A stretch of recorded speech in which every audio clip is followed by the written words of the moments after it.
Okay, evening, everybody. God, time is going by fast.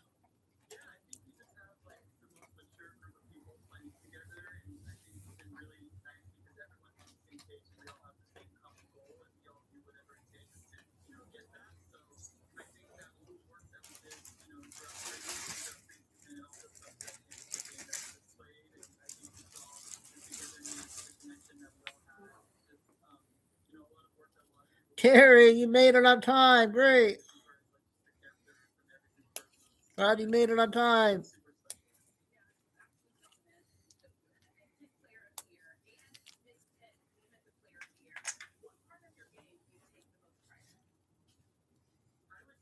Oh boy. Can't get falling behind on the intel. I gotta be home and do all this intel every day. But I have to go out and pay the bills and get groceries, but today I only had to pay bills because the check didn't come in, so they said it was a computer malfunction, so they didn't have it directed in the bank. So hopefully it'll be 2 days. My brother-in-law helped me out.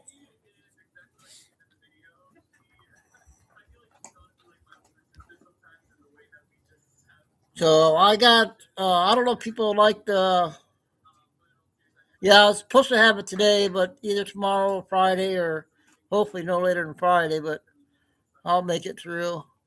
Was with my brother-in-law. Um, I got a lot of those. Do you guys like the cemetery clips, Terry? The people that saying that they're dead, but I think Kay was saying when they have the wings, they're dead, or are they alive? I think when they without the wings, I think they passed because they said it's everybody's all the actresses from music, entertainment, everybody. Because you don't see all that in the news on those clips. You have to research and find them.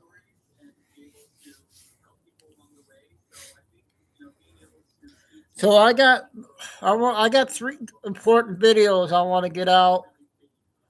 143 minutes, 145. I don't know. They're both about the same 40, and then they're two important. I found one on YouTube. The guy does the military map out update on the war, so I think he's good. He has over 2,000 views, I think, on his videos. Chico, I'm over here. Come up here and say hi to everybody. Come on. No, come up here and say hi first. Come on. Come on. Get up here. Come up here and say hi. No. Ariella's going to get you. Come on. Come on. Get up here. Get up here, please. Come on. Be a good boy. So everybody can say hi to you. Come on. You'll be famous. Come on. Get up here. Goofy.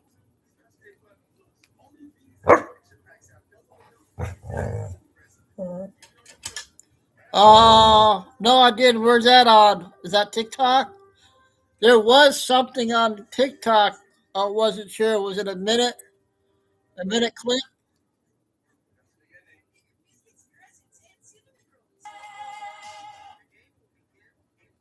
I'll see if I can find that one. Come on.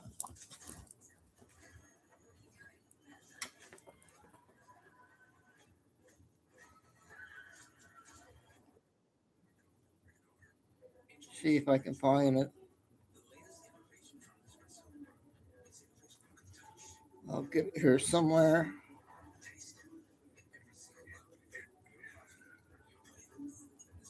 Come on, where is it?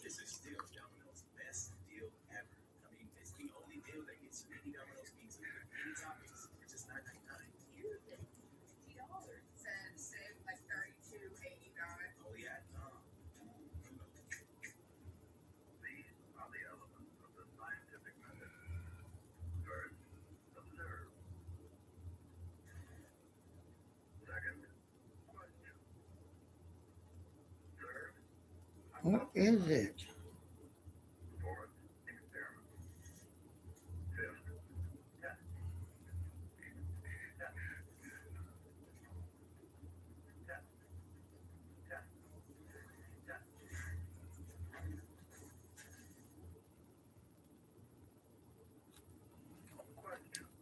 Hey, no, where are you going? You can't go yet. No, you can't.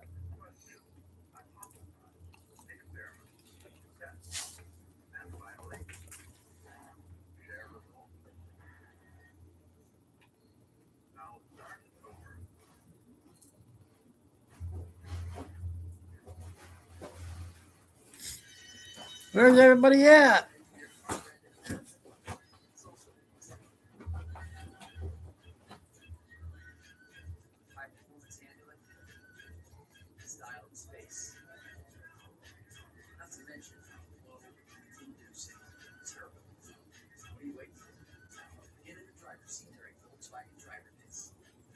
There's KK. Chico was just up here.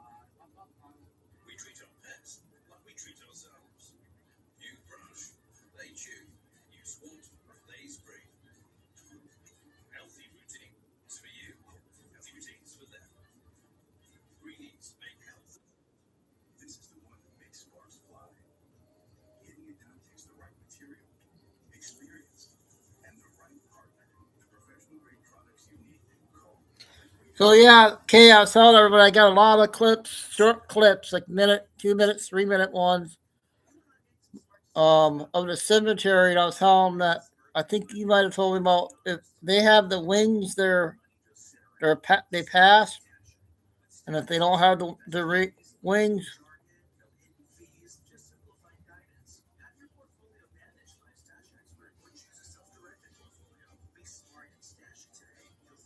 okay, thanks.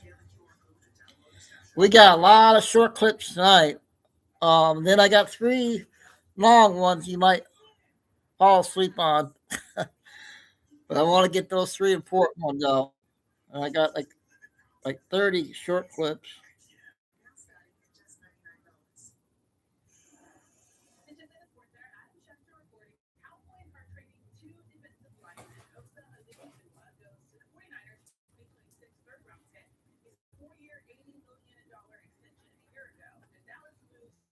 Hey, buddy, relax now, okay?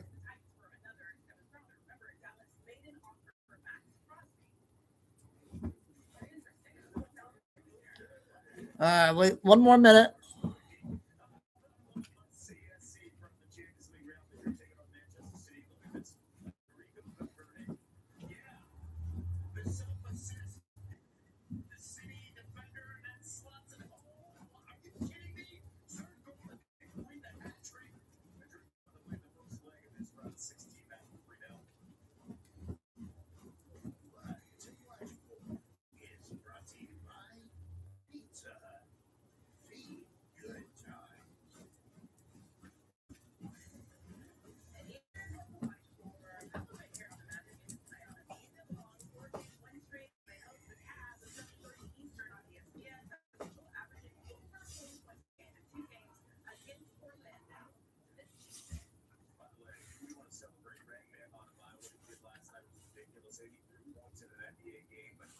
Thanks, Flying Eagle.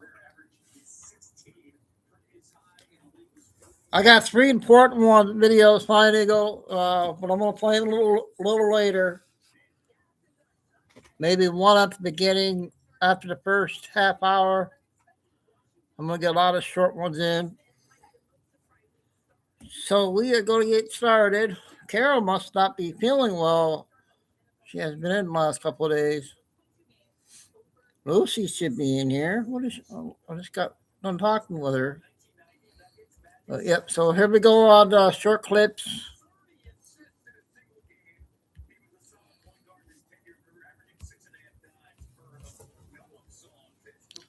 Well, I guess I can't do that one because it's telling me to log in. I thought I did.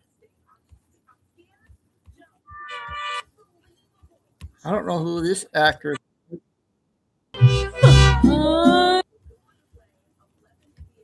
Anybody remember her?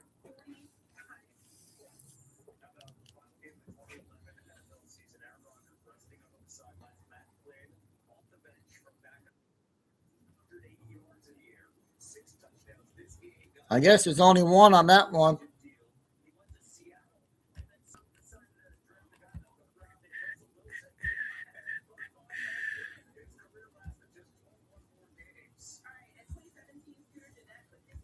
Oh, here we go. Here we go. Not sure about this one.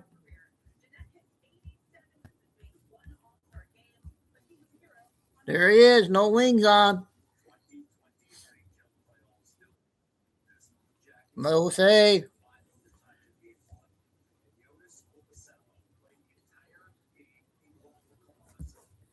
We're doing the shorts right now.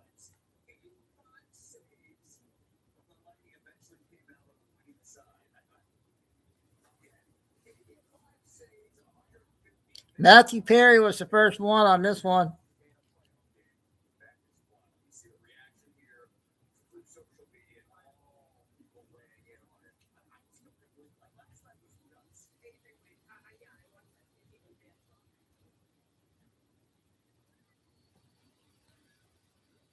Robin Williams.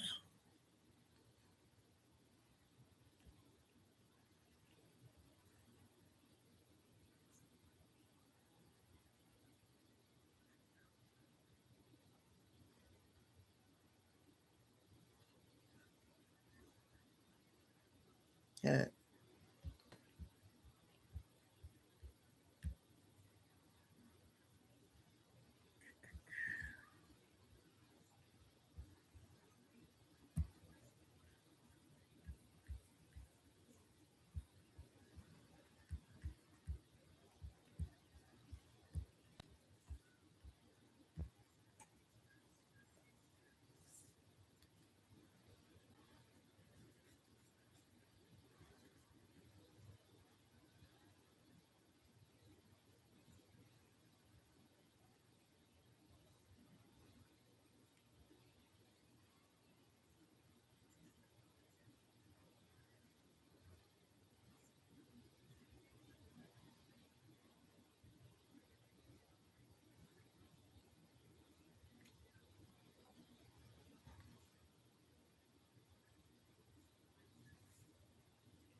Not sure who those actors were.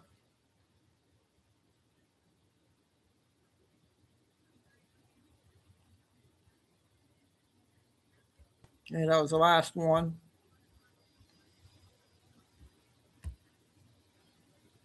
Oh.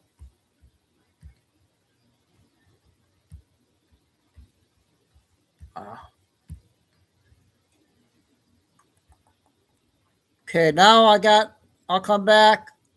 I got it all lined up here.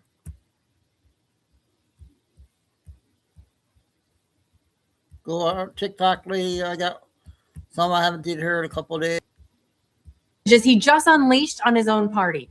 Then Democrats, they're pushing a shocking new bill that bans masks and it requires IDs. Sound familiar to anybody? Wait until you see who this bill targets. You are not going to believe it. Plus, an unexpected heartbreaking twist in the blame game over the Texas floods. But first, California Governor Gavin Newsom still thinks he's headed to the White House.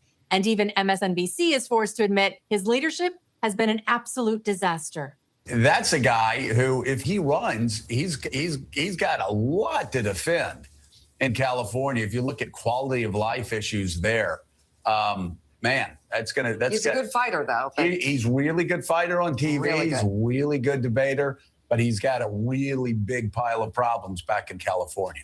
Newsom has been in South Carolina talking to residents, which it's worth noting. South Carolina is an early primary state, which is probably why the governor's there. As a resident of California, I think I speak for many when I say I wish he would work this hard for the people who employ him right now. But while he's in South Carolina, maybe he can do us a favor, talk with the governor and figure out how he's able to keep his gas prices so low, because we would enjoy a nice little break at the pump if we could get one. This post on X pretty much sums up the reaction the governor is receiving. David writes, quote, "I can't think of anything more disrespectful. Gavin Newsom is in South Carolina while LA still looks like this 6 months after the fire. This photo was taken this week. When Californians need their governor, he's not even in the state." Now here's Steve Hilton, who's the Republican candidate that is now running for Newsom's job. I never thought I'd say this, but I agree with Chris Cuomo. Wait until you hear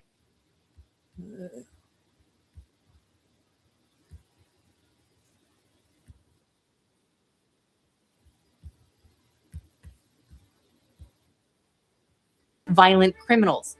Wait until you hear what Representative Jim Jordan just uncovered about this activist judge. It could change everything. Plus, Attorney General Pam Bondi and Congresswoman Jasmine Crockett, they continue to spar over the mounting threats that Elon Musk and Tesla are facing. But first, Kash Patel coming up with a big win for the country. Watch this. This shows what the men and women of the FBI can do when they have leadership. The FBI has arrested and brought to justice, thanks to the Department of Justice and Pam Bondi, 3 top 10 of the FBI's most wanted. Let me just say that again. Not 1, not 2, but 3 of the FBI's most wanted top 10 are now in custody. So I want to walk you through what these 3 criminals are wanted for. First, Francisco Javier Roman Bardales. He is a suspected MS-13 key senior leader.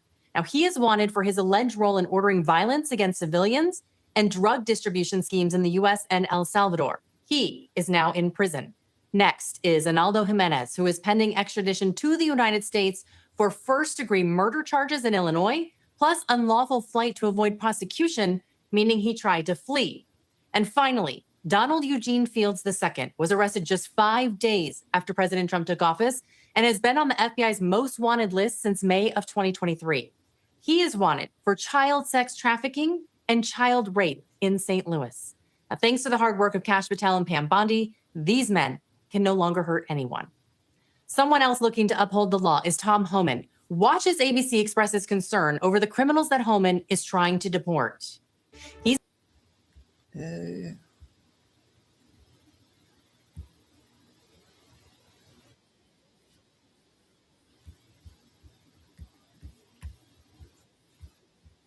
Kristi Noem is out. Mark Wayne Mullen stepping in. And I've got the final straw that pushed the president over the edge. Plus, I'm going to show you the reaction that is pouring in. But that's not all. Democrats are in full-blown panic mode. Their 2026 hopefuls are getting exposed left and right. The Texas Senate race just completely went off the rails. And the chair of the Democrat Party is losing it over the California governor's race after a brand new poll hits. Republicans, take note, all signs are flashing good news for the midterms. Smash that like button if you're hoping for a red wave in 2026. And don't forget to subscribe and hit that notification bell so you never miss breaking headlines like the ones unfolding today.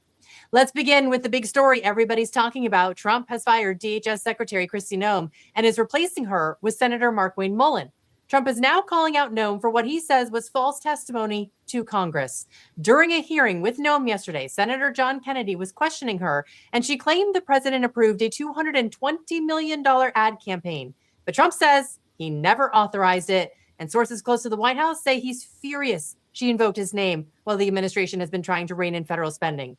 For many people, this controversy might sound familiar. Critics point back to when she was governor, when her administration poured the state's entire tourism budget into national ads promoting South Dakota, many of them running on Fox News and other conservative outlets. Now, at the time, some accused her of using tourism dollars to boost her own political profile. Sources close to the president say that history, combined with the latest spending fight, is exactly why tensions have reached this point. Here's what they're saying. President Trump just dropped a massive bombshell. All right, we'll get going on the next step here.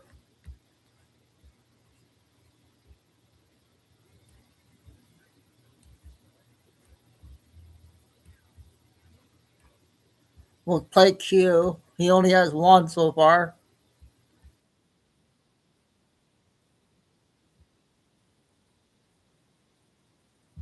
Can you tell me again how a CBT Nugget subscription actually saves me money? Your subscription gives you access to. What's up, family? Welcome to Out of the Darkness. I am Q. Now, I don't do this on purpose. I never set out to upset a large portion of the channel supporters, but I fear that I'm about to do so. And it's not out of any joy, but at the same time, I love most of what President Trump stands for. But every once in a while, I feel that he can oversell things. And at times, he can, out of passion, he can get something wrong. And I think at this point, he got something very wrong. Okay. So he sent out a tweet or a truth post, and he said Thomas Massey will go down as the worst Republican congressman in the long and fabled history of the United States Congress. Even worse than Liz Cheney, Adam Kinzinger, Marjorie Taylor Greene, and others. Okay, ones he didn't mention: Paul Ryan, remember him? Ben Sass, remember him? John Boehner, remember him? These people, these people were absolutely awful Republicans who completely screwed over the American people, right? And I get that he's on his way, the President Trump is on his way today to Thomas Massey's home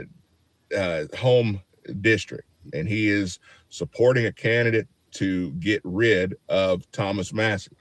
Now, again, I'm not going to get into whether or not I believe that Thomas Massey is in the right. I'm not going to sit here and argue about him being a rhino and those types of things. That's fine. But the idea that he's worse than the people that I mentioned, I have a hard time getting with President Trump on that, because we went through some dark days with some of those rhinos that I mentioned. And I'm sure you guys can probably mention some that you would put ahead of Thomas Massey. Now, I want you guys to let me know who I missed. Who would you say would go down as the worst Republican congressperson in the history of Congress? I'm sorry, I'm not thinking that Thomas Massey registers even in the top 5, because we've had some doozies. I know a lot of you guys like me are somewhat political, I would say junkies, but very, very much and pay very close attention to the political sphere, and especially paying a close attention to rhinos or Republicans who are supposed to be on our side, but don't take any sense of joy in helping the Republican Party. And it seems like they try to work against us at that. Let me know what you guys think. Comment below. Let me know who I missed. Do you believe that Thomas Massey will go down as the worst Republican congressman of all time? Or do you think that Trump is overselling this just a little bit? Comment below. I'll see you guys next time. Be blessed. Yeah, I got a minute clip, and the next 3 will be the California lady.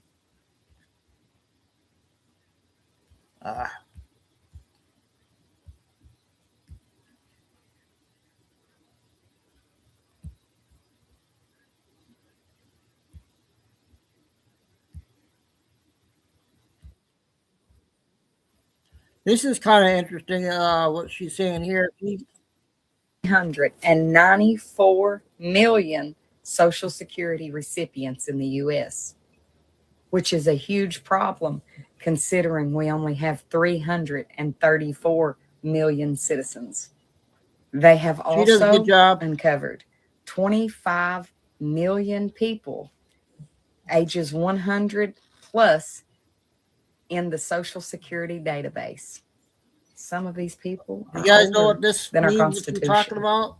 President Trump is also working on a plan for Ukraine to repay the $350 billion they have received from the United States, which tells me that the $250 billion more Zelensky asked for on Friday is going to be a big nay-nay. I'm so proud of Doge, Elon Musk, and President Trump. They are really getting to the bottom of a lot of the fraud and abuse that has went on in this country. I am so proud of them. What a great day to be an American. Let me know your thoughts in the comments on this. Yep, she does good.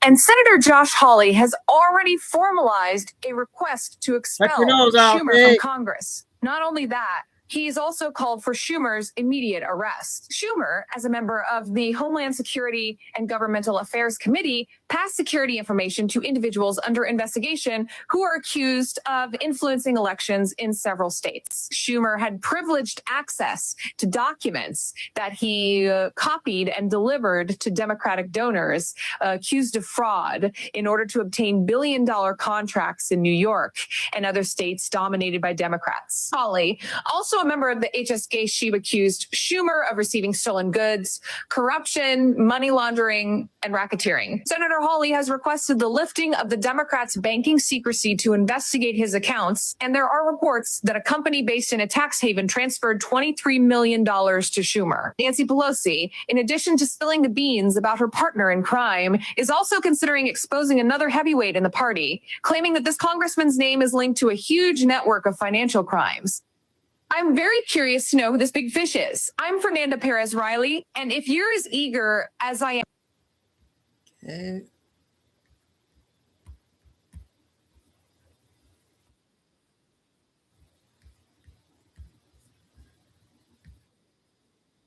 I told you the pressure would work, she reportedly said, and now she has begun turning in members of her own party. And this time the target is Democratic Senator Chuck Schumer, who has already accumulated a series of scandals over the last 2 decades in the Senate. However, the DOJ had already opened an investigation into the senator in September 2025 regarding the lobbying he carried out to secure public funds for New York during the administration of former Democratic Governor Andrew Cuomo, which led to a large portion of those billions of dollars mysteriously disappearing. The disappearance may finally be clarified, and it could end with Andrew behind bars. The allegations against the senator go far beyond that. He is also involved in what investigators describe as a parallel state, where a group of Democrats used their influence for espionage aimed at benefiting donors who had state contracts with several governments led by Democrats. Their interest seems clear: maintaining a vicious cycle that keeps these political operators in power. They managed to get federal funds approved by Congress,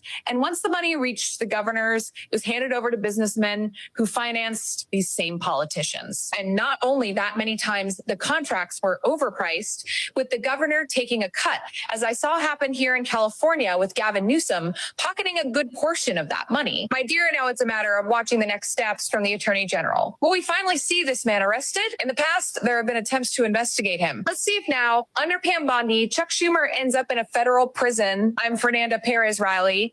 Okay, one more.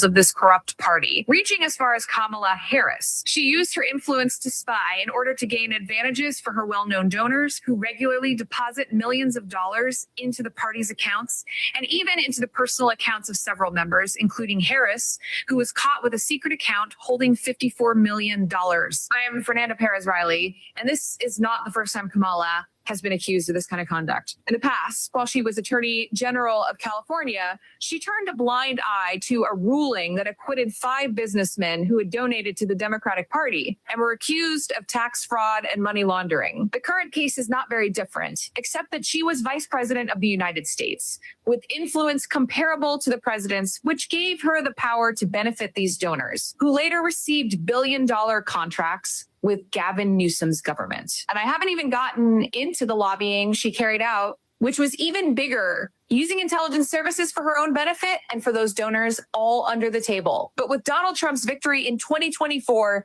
the scheme was interrupted because investigators discovered something shocking that could change politics as we know it. A kind of parallel state within the government itself was identified by the FBI as a secret network led by top figures in the Democratic Party. As mentioned before, this began during the Barack Obama administration, and some claim it may not be long before he faces legal consequences as well. With that said, the DOJ has assembled a task force, more precisely, a major task force to thoroughly investigate and dismantle this entire criminal network. And those involved will have to answer to the American people. Barack Obama's criminal SBI. Okay, 3 of the TikTok lady from California.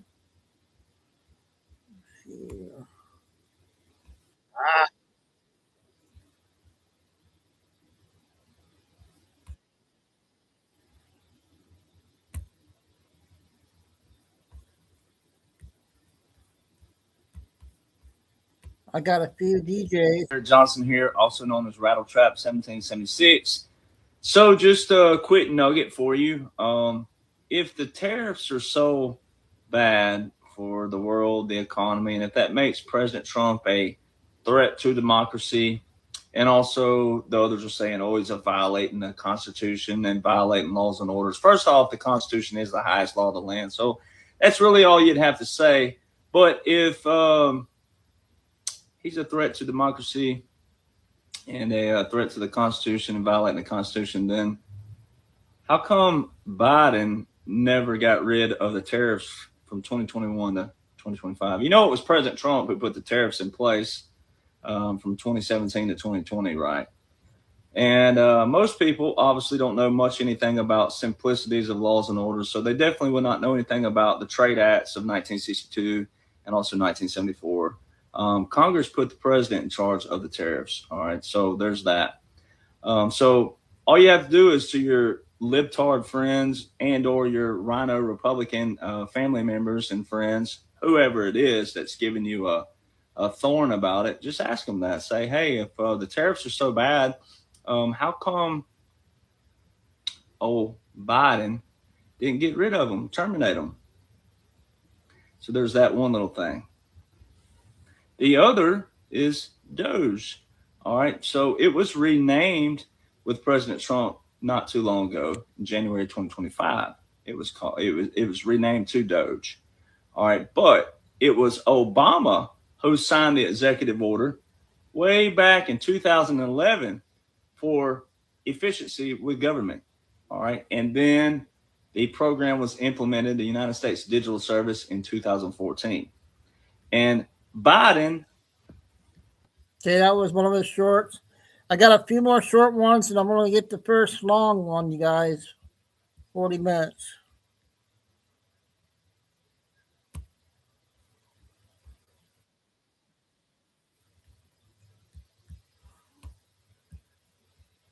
'82, Stars We Lost.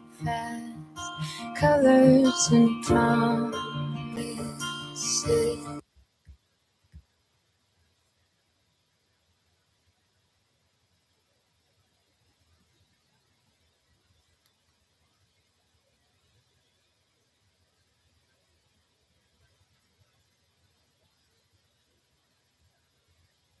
We got Scooby-Doo actors next.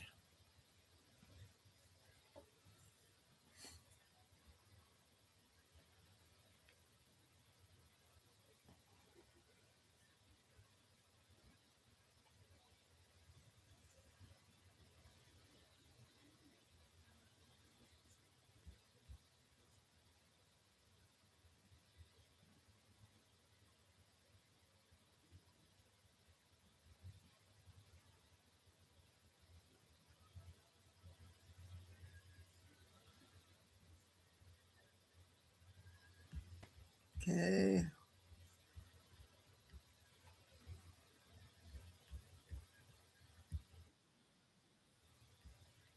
Yep, these are the Scooby-Doo actors.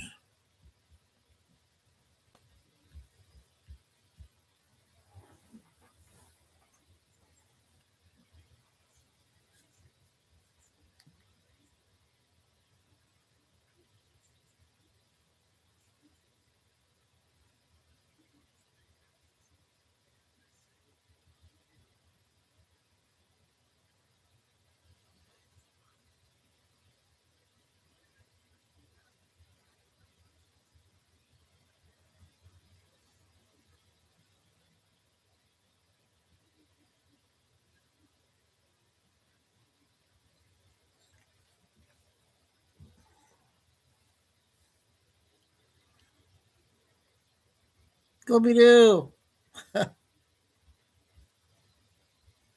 Yeah, that was him.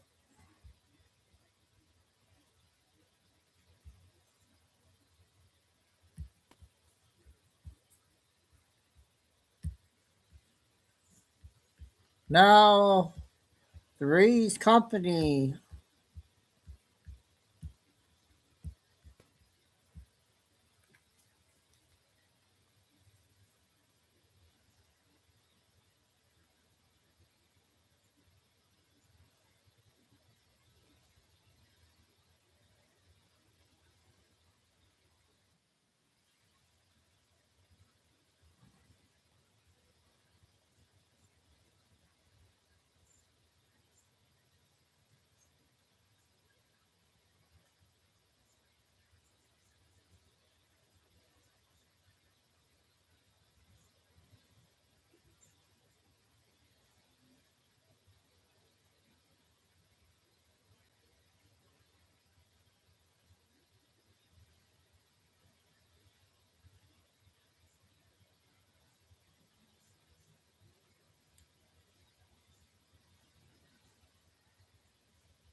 Okay, I think we had enough of those.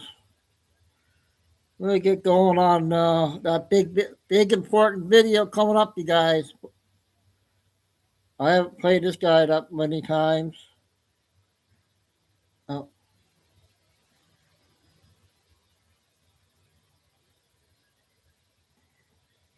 Still no Billy Bean. Must be a late one tonight, okay?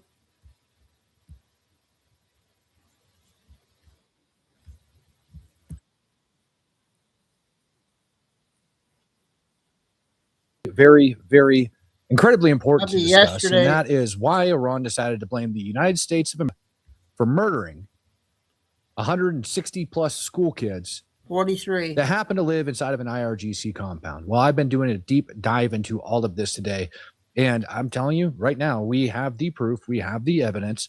There is no doubt in my mind that Iran killed their own kids. Guy here on his None. channel. Thank you. And today I'm going to be showing you guys the overwhelming evidence. And if by the end of it you aren't Opinions convinced, only. well, I know you'll at least sit back and go, well, there's not snowballs and chance in hell the United States of America did that. Couldn't have been a Tomahawk land attack cruise missile based on everything Anybody that I'm about watch to this show guy? you. And if it was a Tomahawk land attack cruise missile, it wasn't fired from a U.S. warship. That's for dang sure. And then we're going to talk about why on the day of, people were posting over on X from that very area about that very school before the attack. Oh, yeah. We're about to get deep today, ladies and gentlemen. Very, very deep. All of this ended up hitting the news today, and it's all over the dang place. And we're going to start off with the video that ended up making it famous. I hope you guys are ready for it. I hope you guys are ready for a good show because we're kicking it off. This is the video in question. Let's watch it.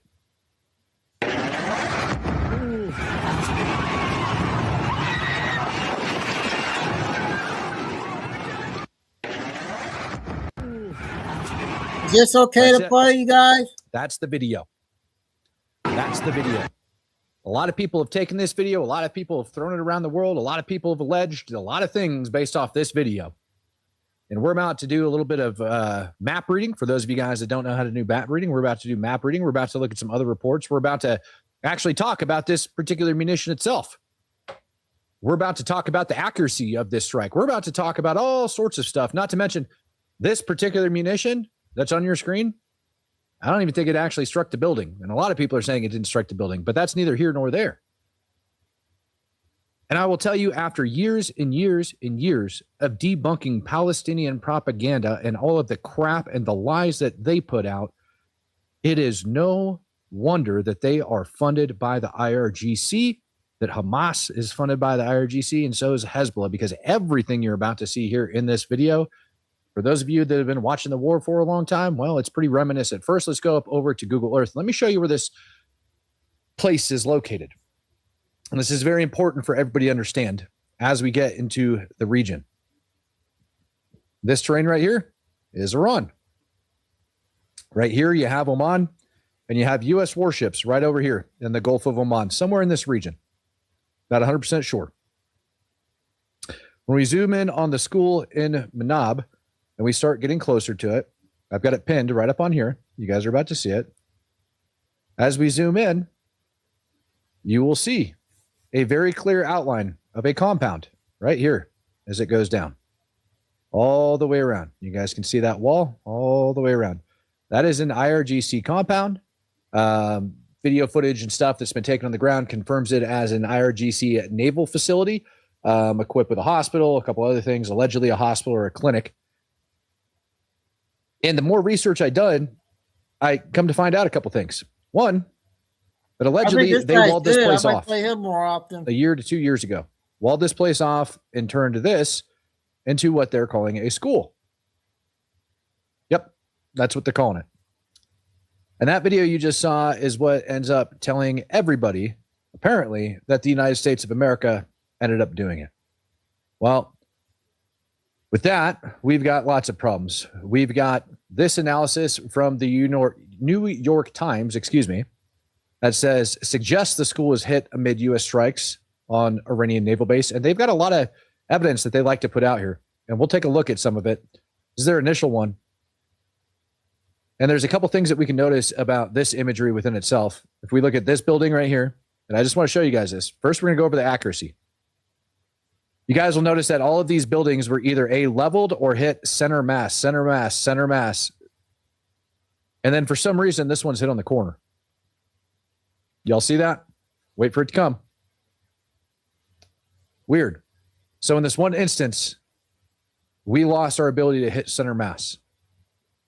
Let's Charlie Mike. Let's continue moving forward. These are graves that they say got dug outside of the school. I'm no longer worried about people having died that day. I do believe it took place. These are images that, in video that they bring up that shows extensive damage to the school. I hope the trolls are here early.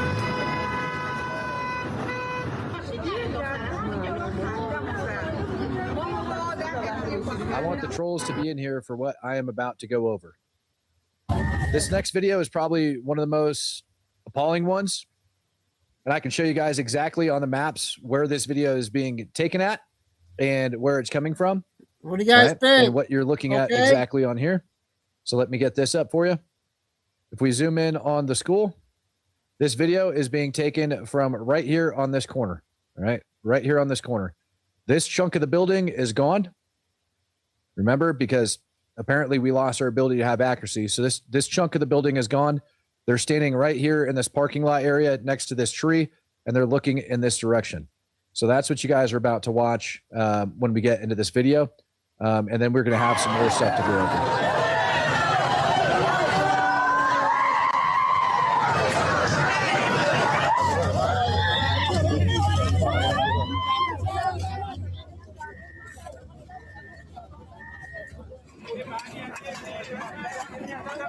کیف دانش آموز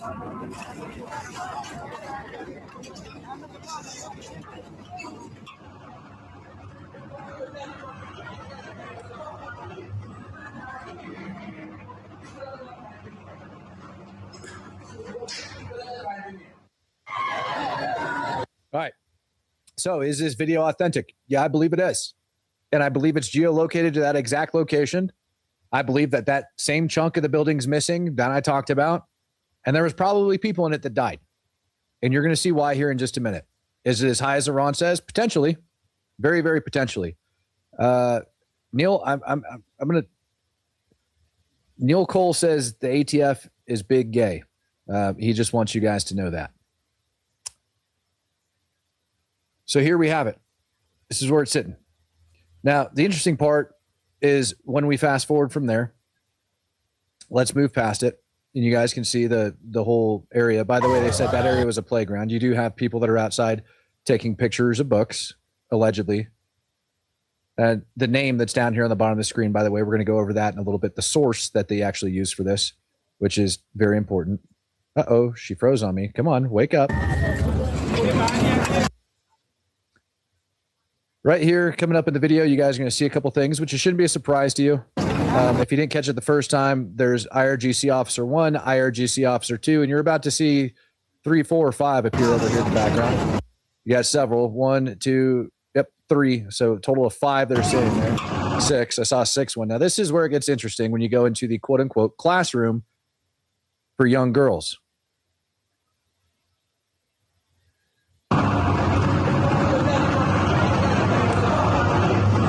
I think this and that's it right there. I think this is important. You guys see What the do you big guys think? camouflage netting in the corner? That's what that is. That's camo net. That crap ain't cheap, and it's definitely not getting given away in Iran. And what it certainly appears to be is some sort of an IRGC mural hanging in the center of this classroom. Camo net, probably some dead martyrs, probably some names hanging in front of it. Looks like an IRGC mural. That's what it looks like in the middle of this young children's classroom. And nobody wanted to question this whatsoever. And that's fine. They can have a freaking Hitler Youth Memorial right in the corner of their dang classroom as we continue on here.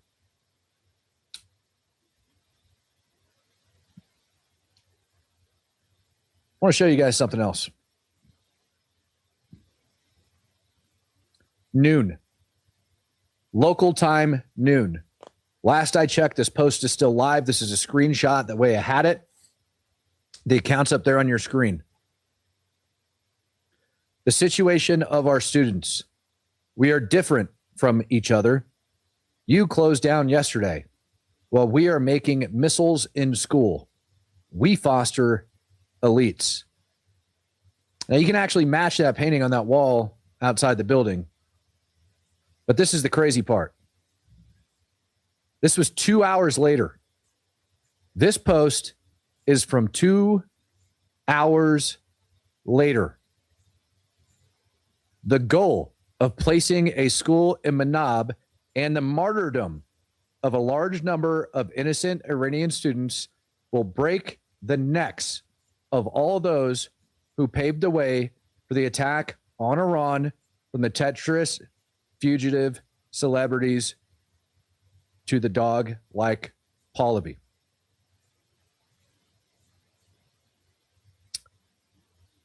It is assumed at that point that the attack had gone down. Understanding the history 33 of minutes. that location is very important. I talked about it. I posted about it before. I brought it up. I think I have it prepped. If not, I'm going to show you. Let me go back and grab it because it's very important. It is very important for you guys to understand what exactly was going on at that location and what it looked like. Because I told you guys it used to be an IRGC compound, and some of the stuff that we can see that we actually get from that New York Times article, some of the imagery and whatnot that they give us shows us a little bit deeper of an understanding. One of these things is a little bit, I think I might have gone over it earlier today and or yesterday. I'm not sure when I went over this, but it's super important.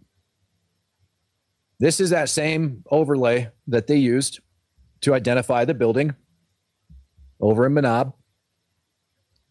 The green line represents the IRGC compound. Okay. The green line represents the IRGC compound. The yellow dotted lines represent the roadways that are going through there. Now, like I said, apparently 2 years ago, they decided to turn this building into a school. They said they built walls in there to keep everybody out, and that's what they ended up doing. I have been able to geolocate a fence here, and that's the one that I noticed. So that's it. Now, here's the crazy part. You guys can see the tire tracks going right through the IRGC compound where there's supposed to be a wall, and it's not there. Even if I was to go back to this initial video and blow this up on your screen and drag it back to the beginning and the very opening frame, you guys can see this right here. This is one of those very big, like, searchlights, you know, that you use to secure places, like a military base or a military installation, right up over there on the perimeter. And from this direction, you would be looking north outside of the compound. You'd be looking north outside of the compound, right up over here. So even on the perimeter through the rubble of the school up over here, IRGC threw up a massive searchlight. And I would presume It's been there the entire time. Now, this is where it gets fun.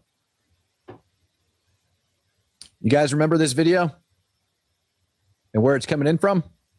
I sure do. Let's slow it down to 0.5.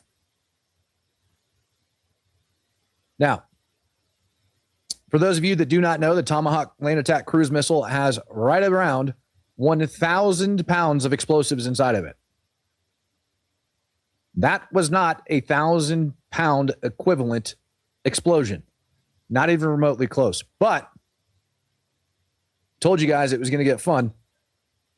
So, Bellingcat conducted research on it. Bellingcat said that the video that you just watched was taken from across the street to the south of the compound, and I tend to concur. I don't think they lied about that. I don't think there's a dang thing wrong with saying that video was taken from the south. Not one tiny bit. That it was. They are correct. And as you look north, you would see the school, which is located right up over here in the top right corner of this image. We also know that all of these other buildings were center punched and leveled, but for some reason the school just had a little bit of a mishap. So, with that being said, looking at the video, I think most of us would concur. By the way, that was geolocated to this building right down here across the street. Several people have actually done this. Located right over here across the street, these green lines would indicate the direction that he was looking, which would mean the flight path of that particular munition would have been traveling east, northeast to southwest in this direction, going through the school, the direction of that red area. You guys see that, right? Well, here's the problem when we zoom out at a big picture, ladies and gentlemen. The U.S. warships are down here. This is Iran. This would be east, and it would have to not just do that, but it would also have to turn and start heading south in the opposite direction. It would have had to completely and totally button hook after flying over hundreds of miles of enemy terrain, getting shot down for absolutely no reason in order to make this happen. Their entire narrative, tactically makes literally zero freaking sense. Not one iota. The actual attack path that would be used for a Tomahawk, especially in this situation, would be over international water, where there's a very smaller chance of it being intercepted. Not to mention, this is one of the opening salvos, allegedly. This would be one of the opening salvos. Before we knocked out all of their freaking radar systems, before we knocked out all of their aerial defense assets and everything else. You mean to tell me our military planners decided it would be a good idea to launch a solo Tomahawk across enemy terrain when we had international waters to the other side? And they could have gotten within 50 miles, 50 freaking miles of the target before it had to cross into enemy terrain. 50 miles. Now, which one do you think the United States would have planned and used? Do you think we would have attacked it from the north by freaking northeast, traveling south by southwest? No. Absolutely not.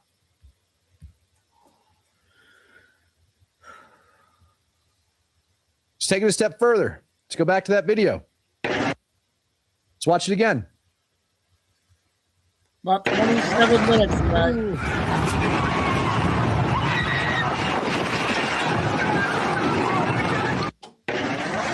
Now, if we go back to the frames that show the munition inbound, this is where people are saying it's a Tomahawk because it does quasi resemble a Tomahawk.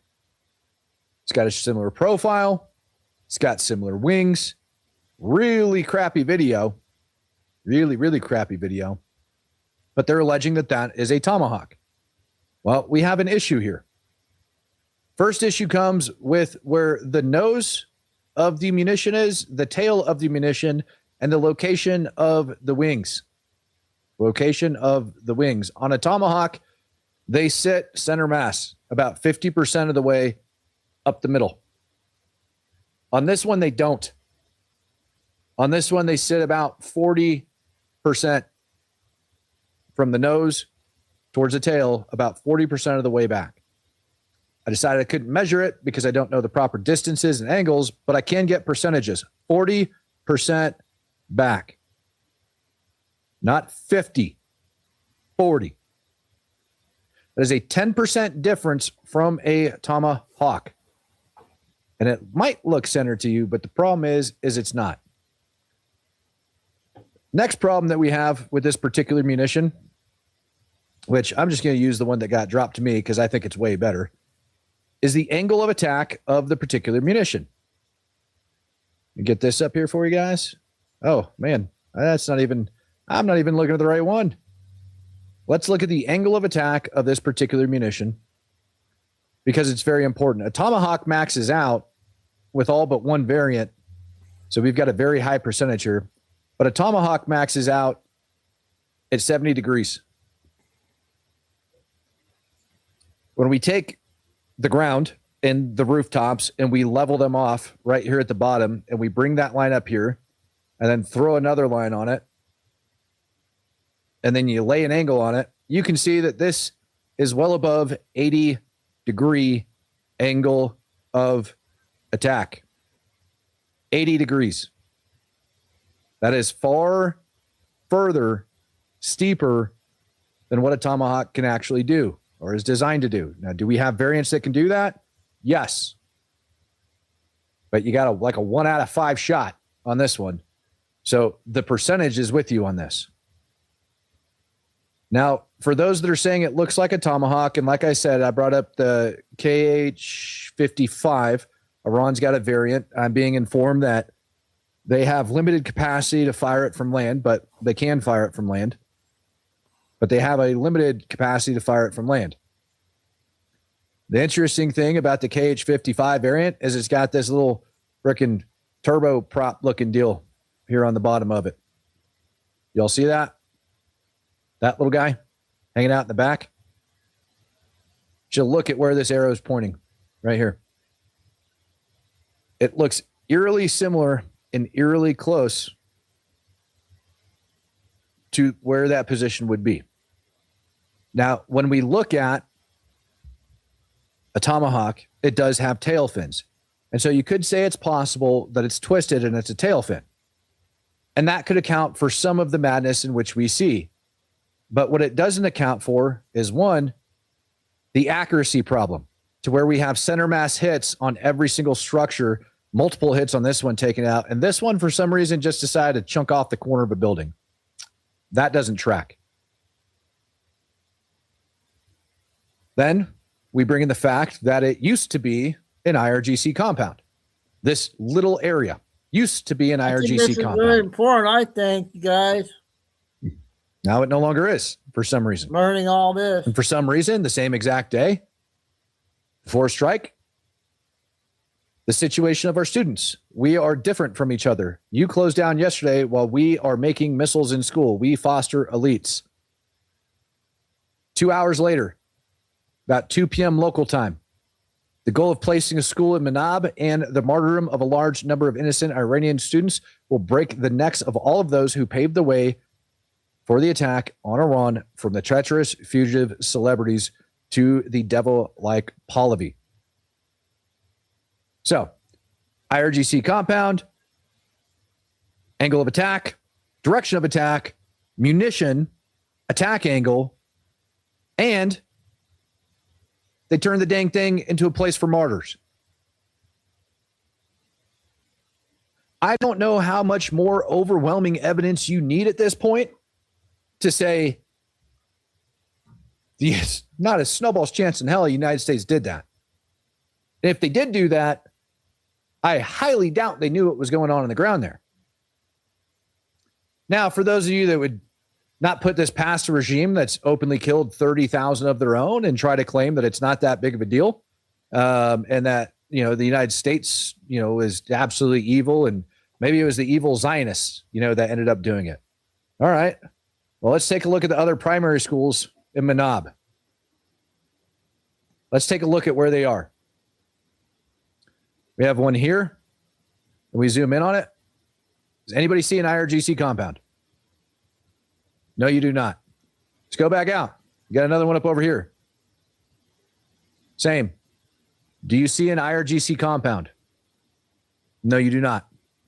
Hell, even when you go up to the frickin' Hafez primary, or I'm sorry, the prep girls saw Joseph Martyr Oscary, and you go and check out the prep girls school for a martyr. You don't even see it. Nor at the one across the street. And none of these things are as compounded in as you see in that other location. They are not locked down and as secure as that one location. And then we have our location here, all the way down in the south. You guys see how we've got all of these other schools that are up in the north? So maybe they thought, okay, we can put a school in the south. For what? This little side of the village over here? Why wouldn't they put it in any other location? This right here is the compound. I hope you guys can see how freaking big that compound is in relation to everything else. It takes up almost freaking like a third of this urban area off to the side. If you were to take that compound and overlay it, it takes up almost a third. And they decided to turn a portion of the IRGC compound into the school. None of this open terrain, none of this area over here, none of it. God forbid they build a new one. Nope, IRGC compound. And what were they doing with it? Well, we heard it from their own words. They're making missiles. They've got an IRGC freaking martyr hanging up in their classroom, a whole memorial with a camo net.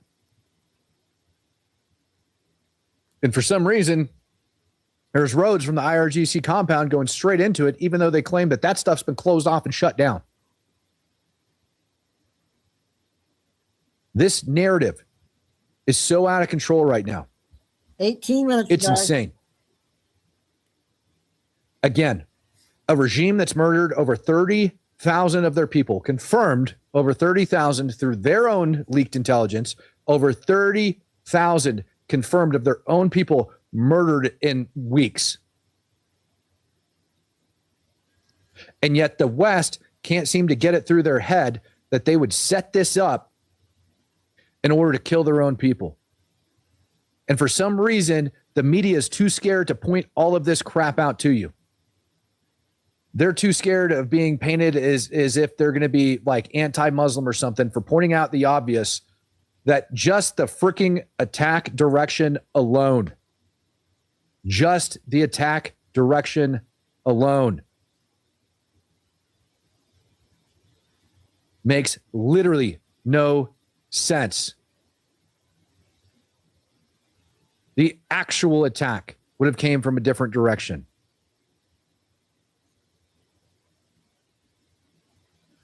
This is my other favorite part. You guys ready?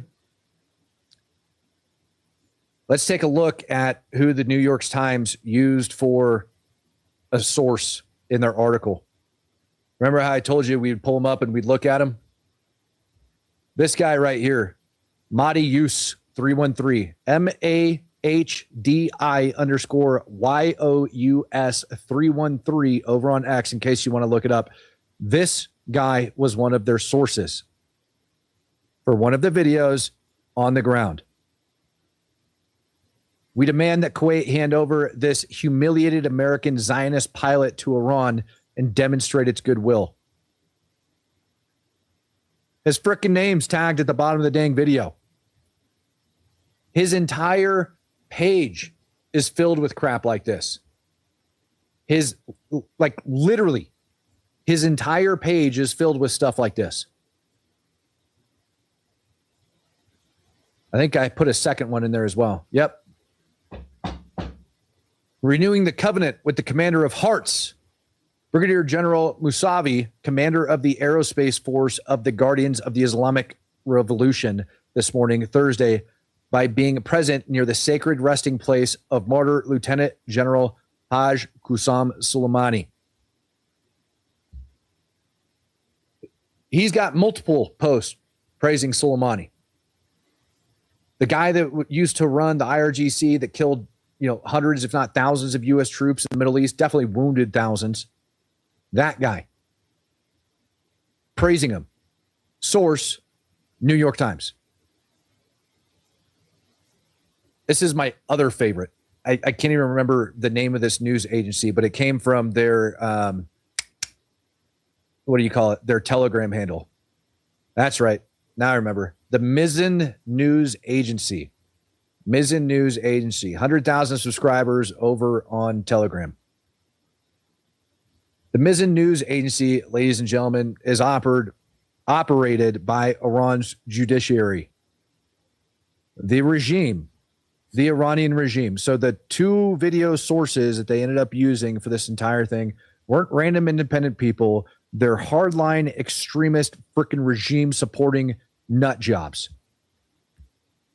Well, this one will cover for Billy today.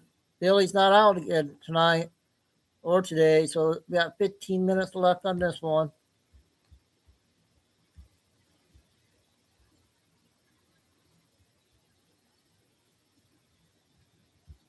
You even have to ask yourself, looking at it and looking at the angle of where it came from. Did I lose it? Oh, come on, Matt. You didn't lose it. Yeah, you did. You jerk. You even have to ask yourself, looking at the angle, what the hell we were doing. Because when we take a look across the street, it's not like these are, I don't know. It's just to the south. It's directly across the street from the IRGC compound. What the hell is a guy doing inside of there as all of this is going down to take a video and continuously filming? Maybe he saw things blow up, etc. But I'll tell you one thing that we can dang sure promise didn't get noticed. We saw multiple strikes on this building, well, on multiple buildings. I guess that might be too long. All right, we'll get back to normal here. Sorry about that, you guys. Those are too long.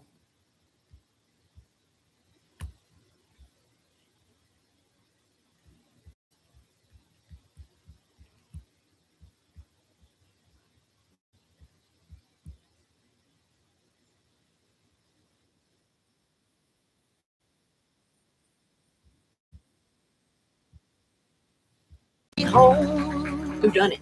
We're looking for a house closer to everything, but we don't know where to start. I'm Christina Awayo in Dallas, and here are your top stories. The two Muslims who launched a terror attack in New York have ties to ISIS. Parents migrated from the Middle East, and their homes that were raided by the FBI are worth from $700,000 to more than $2 million. They also said they were inspired by ISIS. The pair threw IEDs at conservatives during a pro-USA protest in New York City. The protest was held to fight against the quote-unquote radical Islamic takeover. The attackers, 19-year-old Ibrahim Qayyumi and 18-year-old Amir Balat from affluent suburbs in Berks County, Pennsylvania, were arrested on the scene after lighting and throwing at least one explosive at the conservatives, but it failed to detonate. Interestingly enough, Balat threw the bomb over the head of a progressive who was in the middle of saying everyone is welcome in New York. Watch. We were born and raised in New York, and we want everyone here to stay in New York. You don't get to come from outside and then tell everyone else. The bomb was packed with nuts, bolts, and screws designed to maim or kill and could have caused serious injury or death had it exploded properly. A second bomb was recovered before it could be deployed. The man shouted Allahu Akbar as he threw the bomb, a well-known phrase jihadists use before attacking. The pair admitted to watching ISIS propaganda videos and being inspired. Officials say Qayyumi and Balat, both self-radicalized in recent years, traveled to Turkey, a known Islamic hub for extremist recruitment and possibly other terror hotspots. Their parents immigrated from Afghanistan. Qayyumi's family naturalized in 2004 and 2009, and Turkey. Balat's naturalized in 2017. They live in upscale homes in Pennsylvania neighborhoods. Balat's family home is valued between $644,000 and $700,000. Qayyumi's family home in Newton Township is worth $1.3 million to more than $2.25 million, with officials pointing out these immigrants are living out the American dream in homes that American citizens can't even afford. The FBI launched a terrorism investigation and executed court-authorized raids on the suspect's family homes. Mayor Zohran Mamdani, a Democrat and the city's first Muslim mayor, condemned the violence, accused the conservatives of being bigots and racists, and emphasized that, quote, vile displays of Islamophobia will never be tolerated. However, Mamdani did not mention that the attackers were Muslim, carrying out jihad in the streets of New York City. That's what you need to know. In Dallas, Christina Awaya. Okay, that was the Dallas news lady. Okay, here's a phone number, you guys. What? I don't think this is real. There's no way that's real. Oh, wait.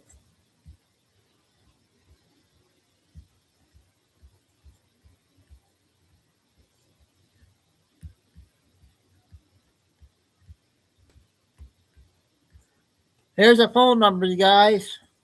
Should we call it? 1202-598-6224. Reserve your spot.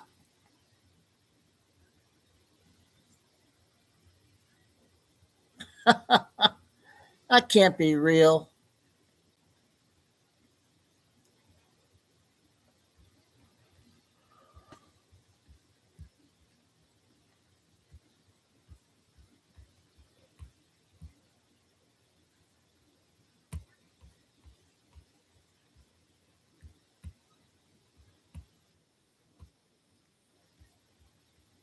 We haven't done her in a while. You may not intervene in the fight over whether or not Donald Trump and his co-defendants should be entitled to attorney's fees now that their criminal case has been dismissed. If you've followed my prior videos, you know what I'm talking about. I'll give you the quick skinny. If you haven't, on this one. Basically, now that the case has been dismissed against Trump and his co-defendants, there's a brand new statute in Georgia that says that if the prosecutor was removed from the case, the original prosecutor, for improper conduct, and then the case is subsequently dismissed, that a defendant can get reasonable attorney's fees. That there is no precedent out there for this statute in Georgia. It is all brand new. There's some vague problems with the statute. And so one of the first questions that needs to be addressed is who can defend against people getting those fees? Who gets to intervene? And Fani Willis, even though she's been removed from the case, says to the judge, hey, you now have to let me back in because the statute says that if any attorney's fees are awarded, then my budget is going to have to be the one that pays those things out. So she made a motion to intervene. Fulton County itself, as opposed to Fani Willis through the Fulton County DA's office, also made a motion to intervene. And now Judge McAfee has issued his order. I was really surprised by this order because I genuinely thought that he was going to allow her in based on what the statute said about the fact that it would be her budget. However, he's got some very interesting theories in his ruling. And so I'm going to preview those for you. I'm not going to read the whole thing, don't worry. But I'm going to get into it in just a second for you. But I do want to give you a really quick caveat. I just got in very early this Georgia morning, lady like news. 2:30 She this does a good morning, job. from a trip to Iceland. It is a beautiful country. If you ever get the chance to go, I recommend you go. However, I'm really, really tired. I have barely slept in the last 24 hours due to traveling. One of my dear friends sent me this order. And so I wanted to get it out to you before I go to sleep and sleep for a whole nother day. So here we go. Let's get into it. All right, let's get going. So here we go. This is the cover page of the order, and it tells you up front what he's decided. First, he notes, by the way, that the current total on the attorney's fees that are being sought is $16,853,000 and change. And he says at the bottom, after considering the record, the court denies FCDA's motion, meaning the Fulton County District Attorney's Office motion, and grants the motion of Fulton County. So he's saying, Fani Willis, in your office, you're not coming in, but the Fulton County itself is allowed in to fight against these attorney's fees. So let's move on from there. If you want to read the whole order, I'm sure it's up there somewhere on the internet. The first part of the order is the judge analyzing what law applies to whether or not someone can intervene. It's very dry. I'm not going to get into it other than to tell you it's such a red flag that there is so much that's unclear about how to apply this brand new statute that the judge is having to make some pretty thorough analysis just to determine who can I let in and under what law should I be making this decision. So he goes through that first. And then we get to this. This is where I think the nitty gritty really starts. This is page 5. He says, the presence of the state precludes FCDA's intervention. And so this is what he means. So he's talking about the fact that after Fani Willis was removed, the PAC, the Prosecuting Attorneys Council, the leader of that, Pete Scandalakis, became the new prosecutor on the Donald Trump case. He's the one that made the decision to basically move to dismiss the case. So the judge is saying, look, we have a prosecutor on this case. It's just not Fani Willis. And the state, through PAC, their presence alone is enough to protect the interests of not only the DA's office, but prosecutors in general. And if you can look down here below, he notes that regardless of the appointment orders language, meaning the part where he chose to send it over to PAC, PAC's duty extends beyond the active prosecution of any criminal charges and includes all related aspects of the case. He's saying, PAC, hey, your job's not over just because the case has been dismissed. And he notes in that text things like probation revocations. A few of the defendants actually pled guilty and are on probation. And so a prosecutor's job continues because if there's any other issues that come up subsequently with a defendant, the prosecutor is still responsible for handling that case. So he's saying, hey, PAC, you're not off the hook just because the case got dismissed, the rest of the case got dismissed. So he's saying, you know, the prosecutor, we have one. We don't need Fani Willis to intervene. All right, so let's move on. Okay, so between pages 6 and 7, this is where it gets really juicy in a totally nerdy way, but he takes a total slap at Fani Willis for the way she tried to intervene and what she argued. So let's start at the top here. This paragraph, he talks more about why it's fine that PAC is the only prosecutor that's involved in determining whether or not attorney's fees will be covered. And this is really interesting. He says, not only does PAC adequately represent FCDA's interests, that's the Fulton County DA's, but its motivation to subject the statute to rigorous scrutiny is apparent because its founding purpose includes, quote, assisting the prosecuting attorneys throughout the state, close quote. PAC is exceptionally situated to litigate this statute's first application. And then he cites to the OCGA, which is the official code of Georgia annotated. The results of this litigation and resulting appellate decisions will set the standard for future attorneys' fees motions affecting every PAC, affecting every office PAC is obligated to assist. In addition, OCGA section 1711.6 applies to attorneys' offices statewide, and certain constitutional and statutory nuances may be best appreciated and argued by an entity with statewide experience. All right, so there's a lot going on right there, but let me break it down for you. What he's saying is not only is PAC okay to represent the prosecutorial interests in this fight over attorney's fees, he's saying they're actually better than it would be if it were the Fulton County DA's office because they represent prosecutors statewide. This is going to be the first time this case is litigated. We all know it's going to the appellate courts. There's going to be arguments about constitutionality, and how all of this is interpreted is going to affect all the prosecuting offices across the state of Georgia down the road. So for that reason, all the better that PAC is the one that's involved in this as opposed to just Fani Willis's office. Now, here's where it gets even better. Let's move down on that page. The Court of Appeals determined that a conflict of interest existed, meaning they affirmed McAfee's decision that Fani Willis should be removed, specifically one that affected the office's charging decisions, sufficient to undermine public confidence in the integrity of these proceedings. In opposing the attorney's fees motion, the Fulton County District Attorney's Office appeared all too eager to relitigate and defend those same conflicted decisions. And then at the bottom, it says, in short, many of the arguments the Fulton County DA's office lodges are ones the Court of Appeals has determined Fulton County DA's office can no longer ethically make. This, to me, y'all, is very much a swipe at Fani Willis, saying in her motion to try to intervene, she's going back and making arguments that are no longer applicable because she was removed. And I don't know if I'm just tired, but where he says the Court of Appeals determined that a conflict of interest existed, specifically one that affected the office's charging decisions and then undermining public confidence in the integrity. Is he telegraphing to us that he is leaning toward giving attorneys fees? Because if you remember from prior videos, there's going to be this big question about whether or not this statute even applies to this case, because Fani Willis was removed for the appearance of impropriety, not actual misconduct. And there's going to be a lot of fighting about whether or not this case even applies, because there was never technically a finding of actual misconduct.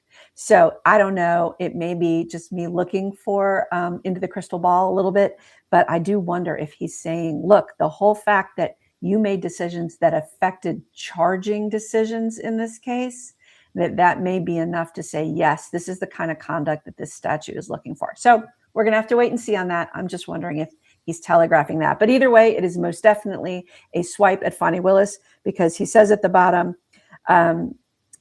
these are decisions that Fulton County can no longer Okay, yes. She does a good job with her things on Fani Willis there in Georgia.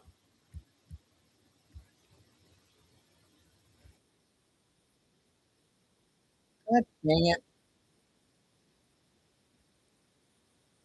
I'm going to play a couple short, and then funny TikTok lady.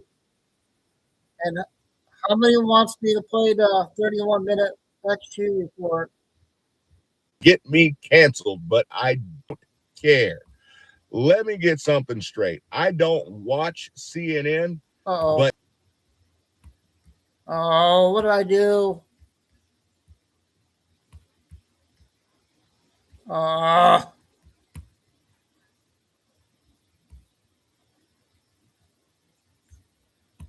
Shoot.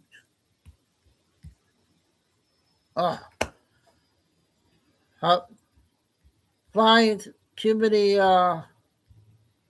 tabs.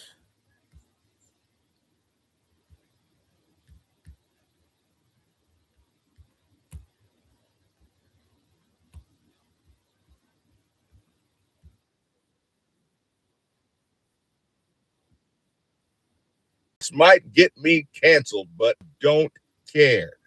Let me get something Can I play straight. this, I you guys? don't watch CNN, Yeah. but this is a... I better not play that one. We'll go ahead and get this lady here.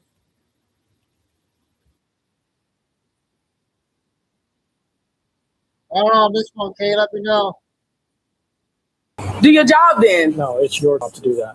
If you Take your time. If you refuse to leave, you're going to go to jail. Stop playing in my face, baby. I'm not playing. My room is $157 a day, and you don't make that. Push the cart. She really has this level of entitlement where she thinks she's calling the shots. And if they let her start calling the shots, that's going to be a big mistake for them. She's just going to get more and more difficult to handle. Okay, everybody, tell me exactly how this situation could have ended in 5 minutes, but somebody needed to feel like they won. Today's body cam starts with a hotel argument that ends with felony charges, probation, and a whole lot of please babe energy once the cuffs click. We're about ready to watch how this behavior flips. Give me my stuff. I'm reversing on your ass. Don't even trip. If I have to leave and they don't have to leave, I'm reversing on that ass. So let's get your stuff. Come on, babe. We got lots of bags. Let's go. I was already halfway to California anyways. You guys suck with medical care, you suck with justice, and you always take this Caucasian size when you know it's people like that that get us to our limit. It took a lot to get me this way, and it took this political campaign to make me break. Yeah. You mad you can't take me to jail? Hold on, she got the key. I have it right here. Okay. We got a little while. Y'all always want me to leave like I'm the problem. How you gonna ask a worker? What's the you know better than that. No, not the cost. I was trying to ask if she would be letting you. They don't have nothing to call corporate. It is what it is, though. Because I know how to get my money back. You know, kick me out in the middle of the night. It's crazy. Come on. That's why they want me gone. Come on. In the middle of the night. Where the fuck you gonna go? Sit in front of their building for 50 hours? There's other hotels around. No, it's not. You cannot check in before 2 o'clock, and you know that. Let's get your stuff. Where am I supposed to go? To jail? You can check in other hotels. No, I can't. Ma'am, come on, let's just get your stuff. The only place I could check in is those fucking hotels with prostitutes and crackheads. Any hotel. It's past 9 o'clock. That does not matter. All right. All the hotels. All right, just go. Just go. Well, Please. no, Yeah, you have to leave your stuff. Just go right here. Ma'am, Just go right get here. your stuff, because if you refuse to leave, then you will go to jail. Listen, baby. Do not get close to Don't me. do it. Do not I get would- close Don't to me. do it. You know I would never hurt you. Do not. Okay, be do not touch me. aggressive. Grab your stuff. Can you please give Grab me your time to stuff. figure out where I need to Yes. go? You're 2 seconds away from going to jail. Grab your Why? stuff because you're refusing to leave. All Grab your right, stuff. come help me then. No, I'm not Come helping on. Come on. We're not gonna help Why do you you. want to help me? No, you. It's not my that's not our belongings. job to help. Why are you treating me like I'm the problem? Hey, listen, I'm giving you your warning. Can you now. tell? This Ma'am, is a I'm giving warning, you your but warning why are now. you treating me like I'm the Grab problem? your stuff. You know, we don't know exactly what happened prior to the police showing up, but the fact that she is wondering why they are treating her like she is the problem, pretty sure it's because she's the problem. If you refuse to leave Why? after this, We I'm came taking you to here, jail. we figure out what happened on the fight. That one is not. What fight happened? Well, there was an argument that apparently got physical. You even mentioned to me that you slapped the guy because he came close to you and put the hands in your face. He went like this. Okay. And you So said you was that's gonna the fight. arrest me. If I do that to you, babe, what is you gonna do to me? Grab your stuff. Who? Come and help me. No, grab your Well, stuff. go. Grab your Just stuff. go. No. Just go. We're already inside. You need to grab your Just go. stuff. Well, I'm gonna take my time then.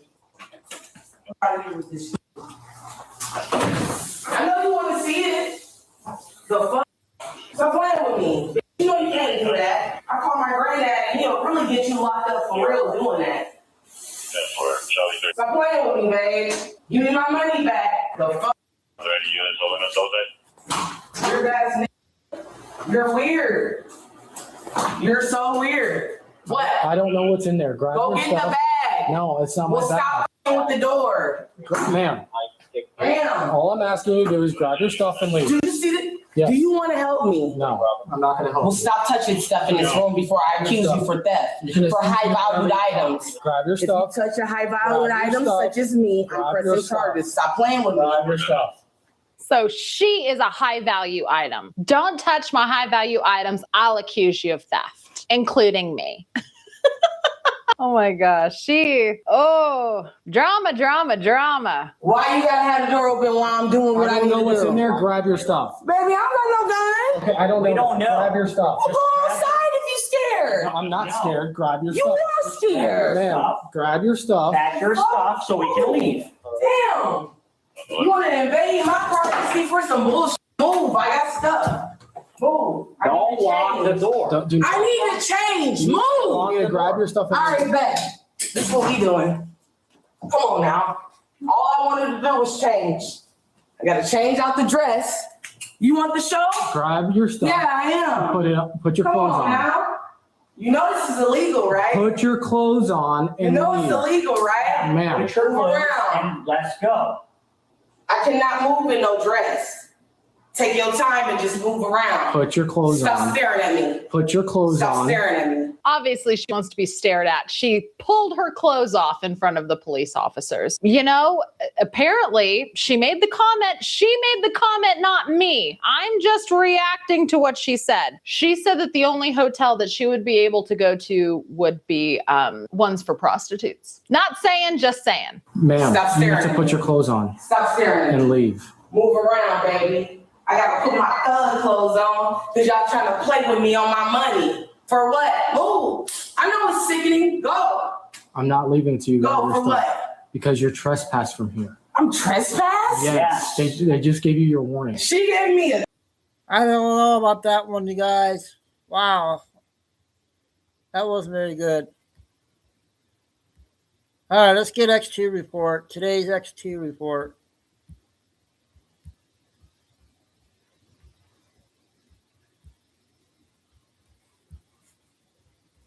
We'll go to 9 o'clock.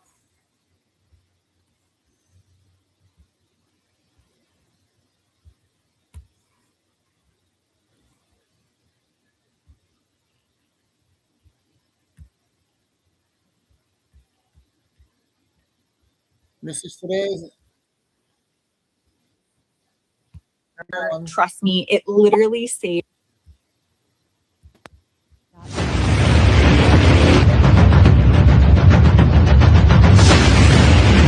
Yeah, it's still earlier, guys.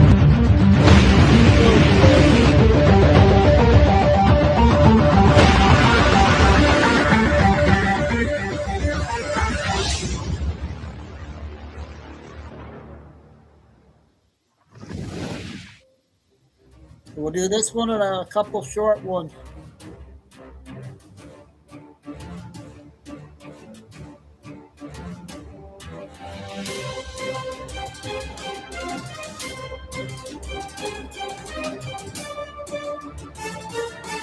Hi, and welcome. You're listening to the X22 Report. My name is Dave, and this episode 3858, and today's date is March 11th, 2026. And the title of the episode is, Could Trump Use the 14th Amendment, Section 4 to Remove Debt? Economic Pieces Coming Together.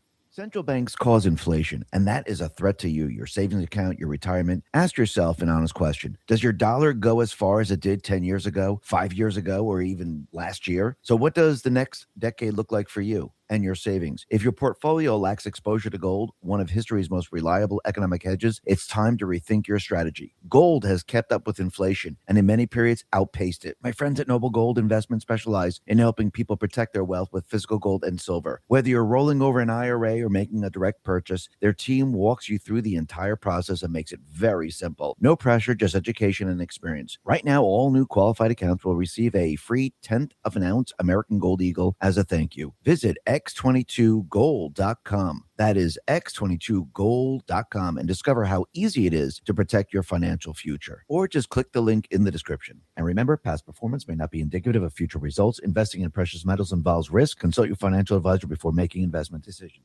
Let's get right into the economic collapse financial news. Now, the deep state, the corrupt politicians, the private West Central Bank, the World Economic Forum. You can see that Trump right now, he's taking control of the energy sector. He's building refineries, bringing the manufacturers back to this country, setting up all the pieces for the new golden age economic system. That's what we're witnessing right now. And yes, we're still feeling the hangover from the Biden administration. That just won't go away because you have to remember inflation is cumulative. So whatever you experienced during the Biden administration, you're still going to experience that now. It just doesn't disappear. Yes, you can mitigate it with lower energy. Yes, you can mitigate it with higher wages. Yes, you can mitigate it with removing the taxes. You could do all of these things. But until you remove the central bank system, until you go back to sound money, the inflation is here to stay. And yes, every single year you'll be adding 1-2% of inflation to the inflation that we already have today. That is the biggest problem right now. And that's what most of the people are feeling. And once again, I do believe in the end, that is Trump's mission. His mission is to remove us from the central bank system. And a lot of people say, well, how do we get rid of all this debt? We, $37 trillion worth of debt. Well, what's very interesting is that in the 14th Amendment, Section 4, back during the Civil War, they put that in there because if there was an insurrection, which there was back then, any debt that was created by an insurrection was just null and void. Now, think about this. What if Trump shows that the deep state players overthrew the United States government in 2020? What happens if Trump shows, going all the way back to Obama, that is when the insurrection, the insurgency started? And ever since then, we've had an insurgency/insurrection.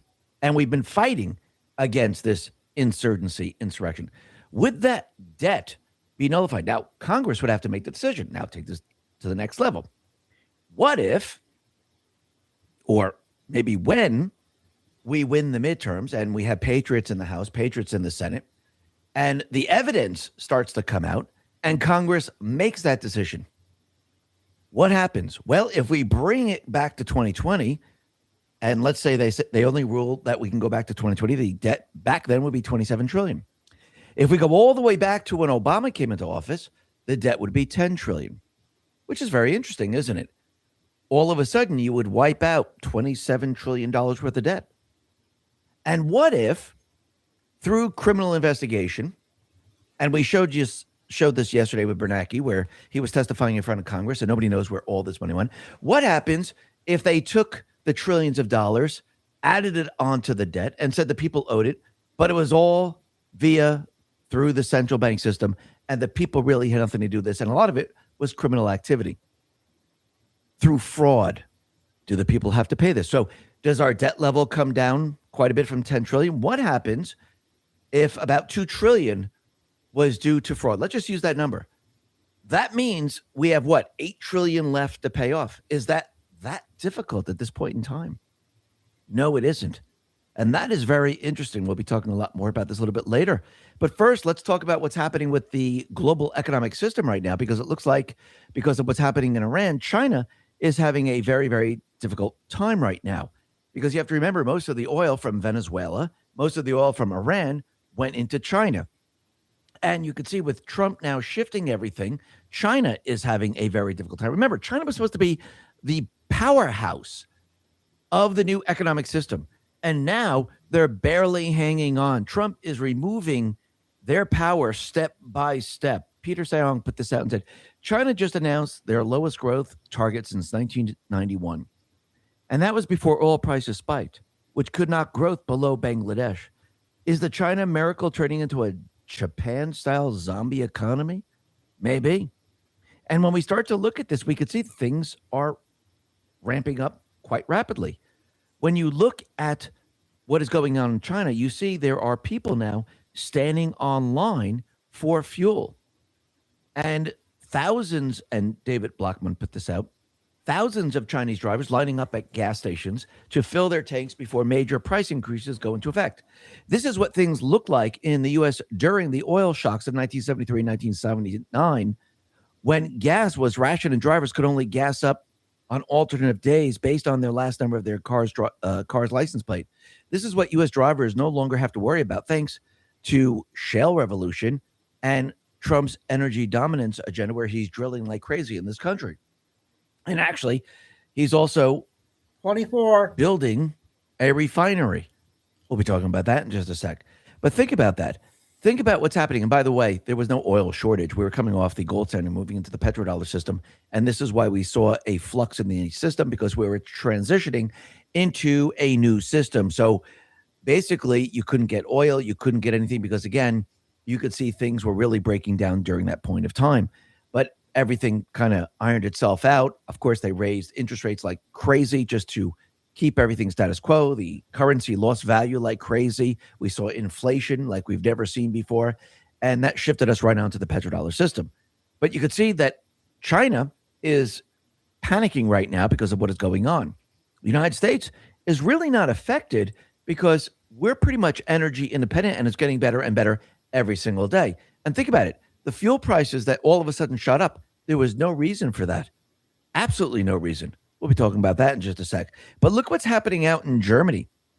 Since they went all green and they decided to remove their coal-fired plants, gas, they started to shut down and destroy their nuclear power plants. Now, like we mentioned yesterday, they want to rebuild the nuclear power plants because, once again, they made a huge mistake. All of a sudden, we're starting to see that the manufacturers within Germany, it looks like they're having a huge amount of problems. And Volkswagen is losing half their profit. They're going to be cutting around 50,000 jobs over the next 4 years. And when you look at this, you could see they pretty much gave everything away. And also China is very competitive with Germany. Try this 6-second method tonight to reverse your vision problems while you sleep. If you wear glasses or contact right now. Volkswagen just revealed its operating profit sank like a stone last year, dropping by more than a half as tariffs, Chinese competition, and shifting strategies took serious bite out of the bottom line. What about all the energy to create these cars? And that performance now has the VW's group execs reaching for the cost-cutting scissors, including plans to shed 50,000 jobs. And this was very predictable.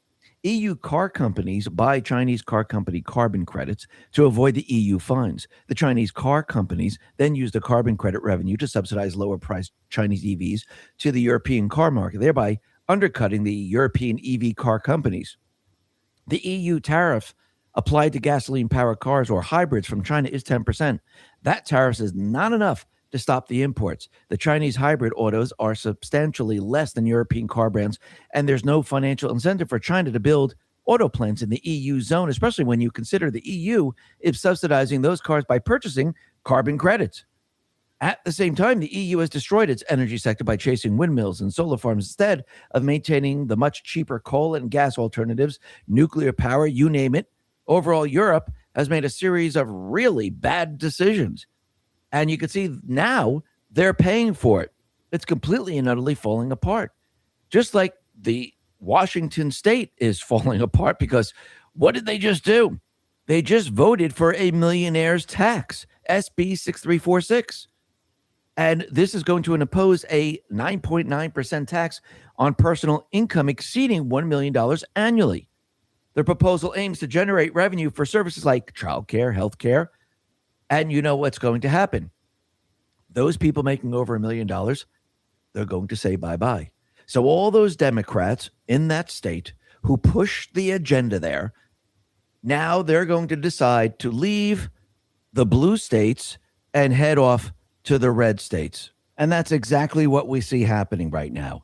We see Starbucks founder Howard Schultz announces that his family is leaving Seattle for Florida the same day Democrats passed an income tax on Washington state.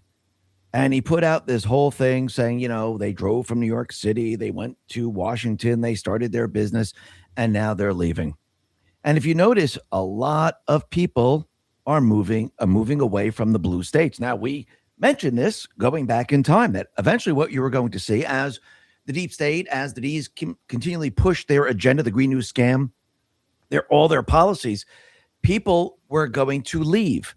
Businesses were going to leave. And that's exactly what we see right now. We see those individuals moving to the red states. Now, if they did that to the blue states, are they going to use what they did in the blue states to the red states now? I know they're escaping because they don't want to pay more taxes. They're escaping because of crime. They're escaping because businesses are leaving. They're escaping because there's so many regulations. But again, if they did it there, doesn't it mean that they'll do it someplace else? And this should tell you something here, that once again, if you look around the country, the D's are destroying their states. Just like those individuals out in Europe, they're destroying their countries. And once again, if you follow the central bank, if you follow the Green New Scam, if you follow everything that they're telling you to do, guess what happens? The whole thing starts to fall apart. And that is exactly what we're seeing right now. And as the D's continually go after the wealthy, what do you think the wealthy are going to do? They're going to skip town. They're going to say, all right, you know what? Like Yamaha, we're going to take our business from California, move it to Georgia. Why? A lot less regulations, a lot less taxes. A lot of people want to work. We have to pay them a lot less. Fuel, energy is a lot less. Of course, people are going to make the move. And once again, you could see how it's all playing out. Soon, the people of those states, they're going to turn on the D's. And I think it's already starting to happen. Now, when you look at the oil prices right now, all of a sudden, oil jumped overnight. Now, remember, this oil that the gas stations already have, that the gas stations are preparing to accept, it's already been purchased, and it was purchased before the war. So there was no reason for the oil prices to go up. Jake put this out, and Representative Tim Burchett says, just filled up his dually and called it. The price of gas is a scam. America buys zero oil from Iran. The gas in your tank right now was bought weeks ago at the old price. The oil is already in the pipeline. They raised your prices anyway. Prices go up like a rocket and come down with a parachute. Yes, it was all done through fear. It has nothing to do with supply and demand right now. Because again, if the war started today and you see higher gas prices tomorrow, it's the same gas that was in the tank. There was no reason to raise the prices whatsoever. Think about what they just did here. And the whole thing is a gigantic scam. This was all done out of fear. The gas stations did it on purpose. There was no reason. Maybe it was the oil companies too. There was no reason for this to happen. Just like when people heard tariffs and everyone started to raise their prices. That is ridiculous. Nothing happened. It's all done out of fear. And this is exactly what they did. But you can see what Trump is doing right now. He's making this country energy independent. And we don't get our oil from Iran. Central banks cause inflation, and that is a threat to you, your savings account, your retirement. Ask yourself an honest question. Does your dollar go as far as it did 10 years ago, 5 years ago, or even last year? So what does the next decade look like for you and your savings? If your portfolio lacks exposure to gold, one of history's most reliable economic hedges, it's time to rethink your strategy. Gold has kept up with inflation and in many periods outpaced it. My friends at Noble Gold Investment specialize in helping people protect their wealth with physical gold and silver. Whether you're rolling over an IRA or making a direct purchase, their team walks you through the entire process and makes it very simple. No pressure, just education and experience. Right now, all new qualified accounts will receive a free 1/10 of an ounce American Gold Eagle as a thank you. Visit x22gold.com. That is x22gold.com and discover how easy it is to protect your financial future. Or just click the link in the description. And remember, past performance may not be indicative of future results. Investing in precious metals involves risk. Consult your financial advisor before making investment decisions. We get it here in the United States, most of it. And there's no reason why oil prices in this country should even fluctuate. It makes no sense whatsoever at this point in time, especially right now after a couple of days or a week or so. That makes no sense. And especially we don't get oil from that area. But Trump, he just announced to everyone that there's going to be a new oil refinery that's going to be built in this country. And there hasn't been one built in 50 years. He put this out on Truth and says, America is returning to real energy dominance. Today, I'm proud to announce that America First Refining is opening the first new U.S. oil refinery in 50 years in Brownsville, Texas. This is a historic $300 billion deal, the biggest in U.S. history, a massive win for American workers, energy, and the great people of South Texas. Thank you for your partners in India and their largest privately held energy company, Reliance, for this tremendous investment. It is because of our America First agenda, streamlining permits and lowering taxes, that have attracted billions of dollars in deals coming back to our nation. A new refinery at the port of Brownsville will fuel U.S. markets, strengthen our national security, boost American energy production, deliver billions of dollars in economic impact, and will be the cleanest refinery in the world. It will power global exports and bring thousands of long overdue jobs and growth to a region that deserves it. This is what America energy dominance looks like. America first, always. Now, developers say the refinery will process roughly 168,000 barrels of crude per day, strengthening domestic supply chains while reducing reliance on foreign refining capacity. Construction on the refinery is expected to begin later in 2026. And remember, Trump now is doing what? He is now shifting and moving away from what the central bank has done. So yes, the central bank, if you go back in time, moved manufacturers out of this country, moved the refineries out of this country. And Trump now is bringing it all back to this country. Now, he can't do it overnight, of course, because it takes time to build the refineries. It takes time to build. Do this 6-second trick, and you'll no longer need glasses. Is your eyesight getting worse? Pay close attention because I'm about to. The manufacturing plants, but while you're building it, what do you create? You create construction jobs. And we're going to see thousands of construction jobs all of a sudden pop up across the country. Because think about all of the investments that are coming into this country. So yes, we're going to see jobs start to be plentiful. And as we go into the latter part of this year, we're going to start to see all that come online. Now, remember, everything that Biden/Obama what they've been doing over the last 4 years, they've been lying to the American people. And the Fed has just been going along with it because they're all part of the same system. And they've been lying about inflation. They've been lying about jobs. They've been lying about pretty much everything. And all the job numbers are continually being revised over and over and over because, again, they're trying to put a lot of pressure on Trump. And while he's in the middle of transitioning all the jobs, they want it to look like that these jobs are being lost. But again, if you created fake jobs from the very, very beginning, and now you have to revise the job numbers, something is terribly wrong with all the calculations. The Kobisi letter on X put this out and said, U.S. job numbers have now been revised down in each of the last 13 months by a total of 710,000 jobs. This means employment was initially overstated by an average of 55,000 jobs per month. U.S. job numbers were revised down by another 4,000 jobs in January and 65,000 in December.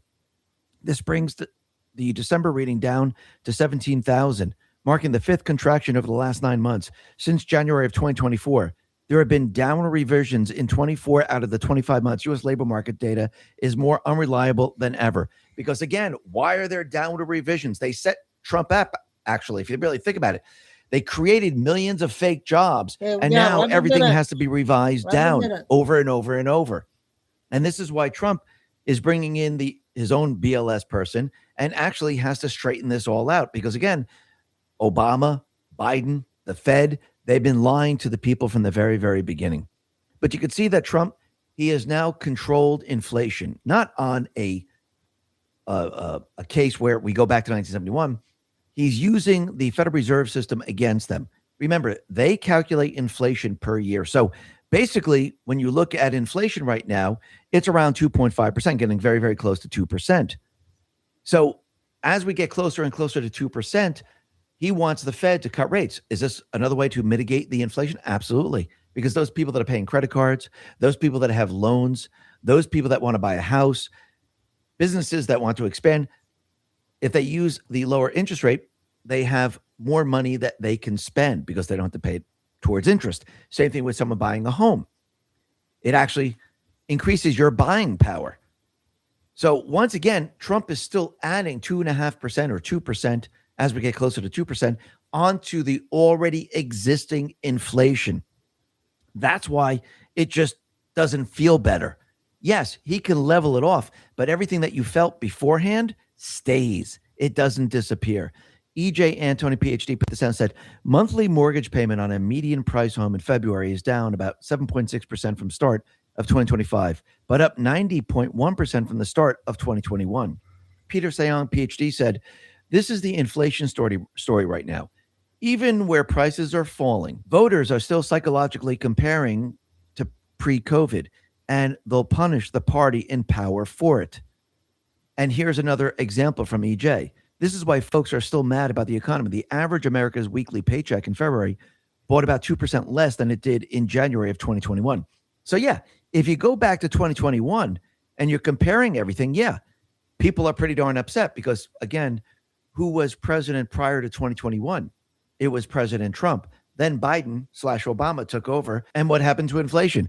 Inflation, because the Inflation Reduction Act and the green agenda, all of a sudden you saw inflation all over the place. Again, that didn't shut down inflation whatsoever. And it's skyrocketed. Remember, it's cumulative. So if Biden went from 2.1% and he went to 3, then to 4, then to 8, then to 9, then to 7, then to 6, you got to add all those numbers up because it's cumulative.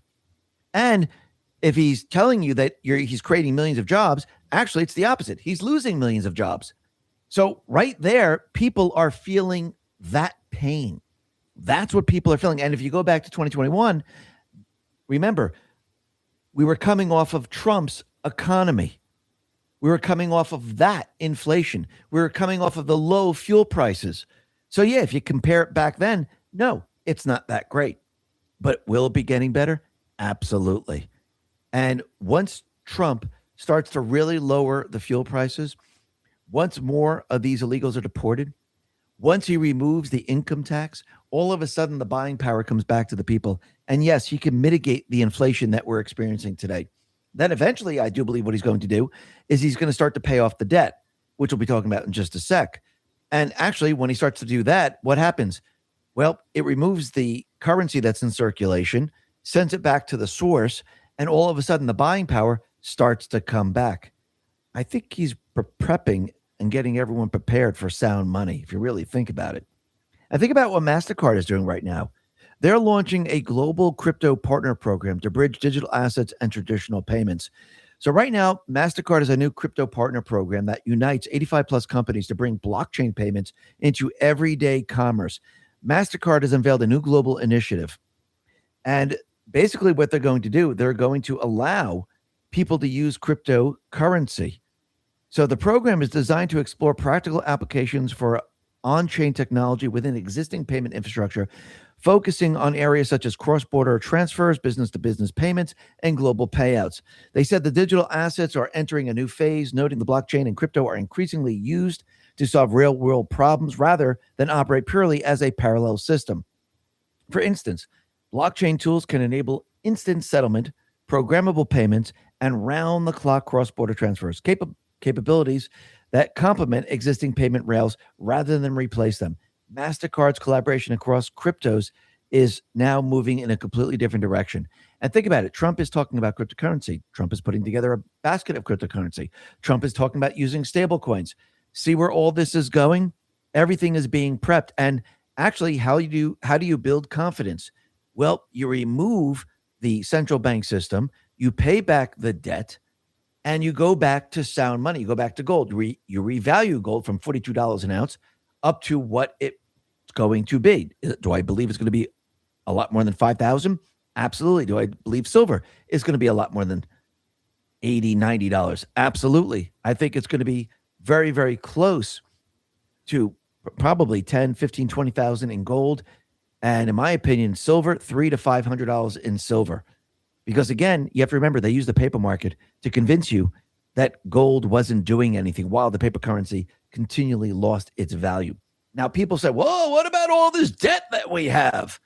Well, if you look at the 14th Amendment and if you look at Section 4, it's a very interesting section here because this was ratified in 1868 primarily to protect Union debt from the Civil War and prevent Southern states or future Congresses from repudiating them.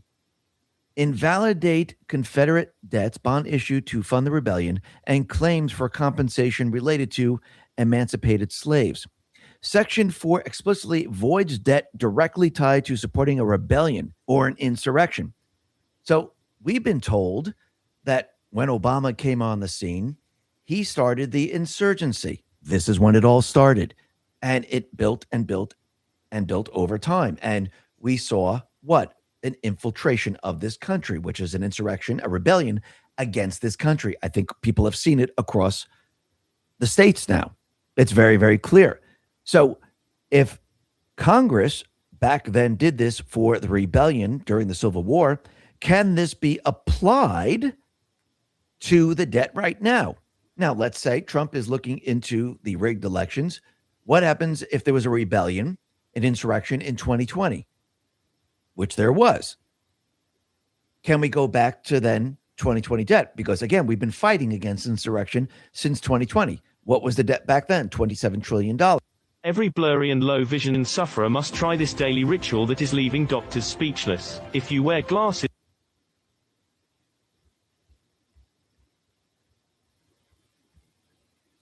or contacts, you must see this.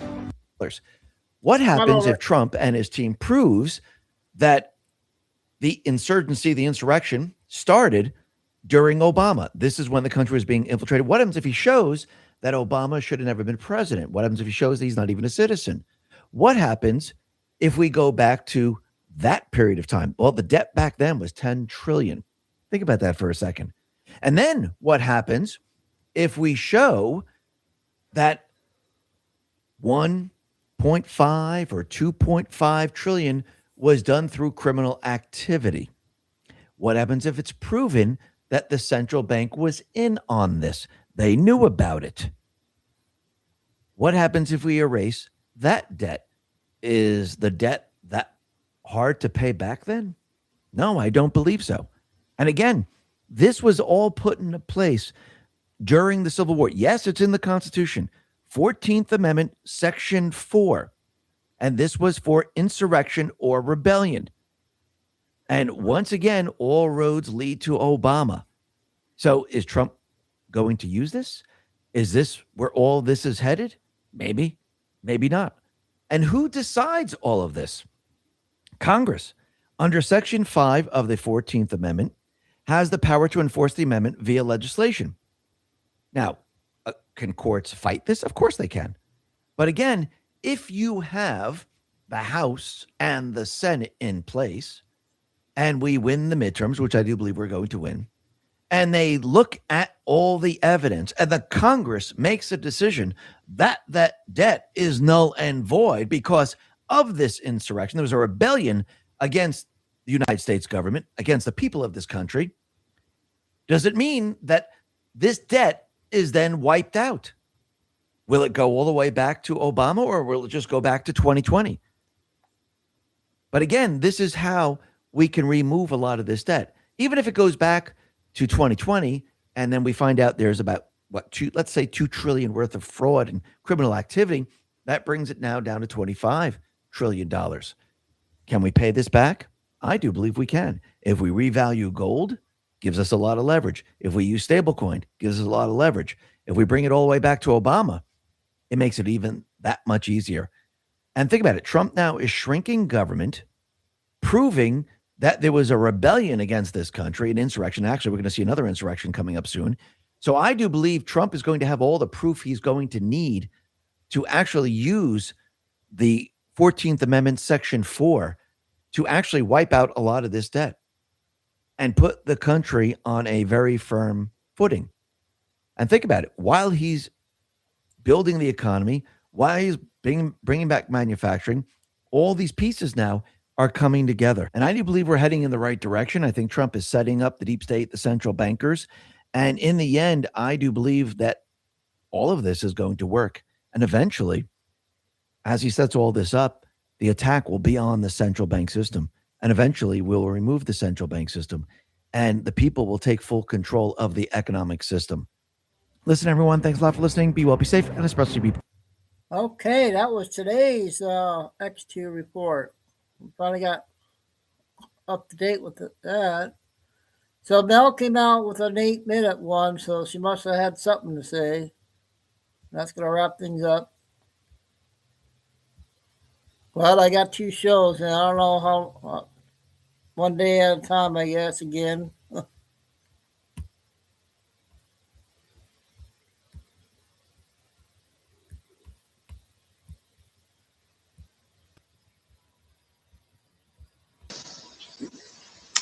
Welcome, welcome, welcome, ladies and gentlemen. I do apologize for your little late wacky Wednesday, but there was a lot going on. Boy, oh boy, oh boy. It's lovely to have you all here. Okay, so let's have a look at some fundamentals that have been going on. We're going to look at some treasury models and what's going on here in Australia and many countries. We talk about the capital gains tax. There has been some major movements in the background of the actual capital gains tax discount being removed and replacing it with a flat tax. Boy, did I get excited about that.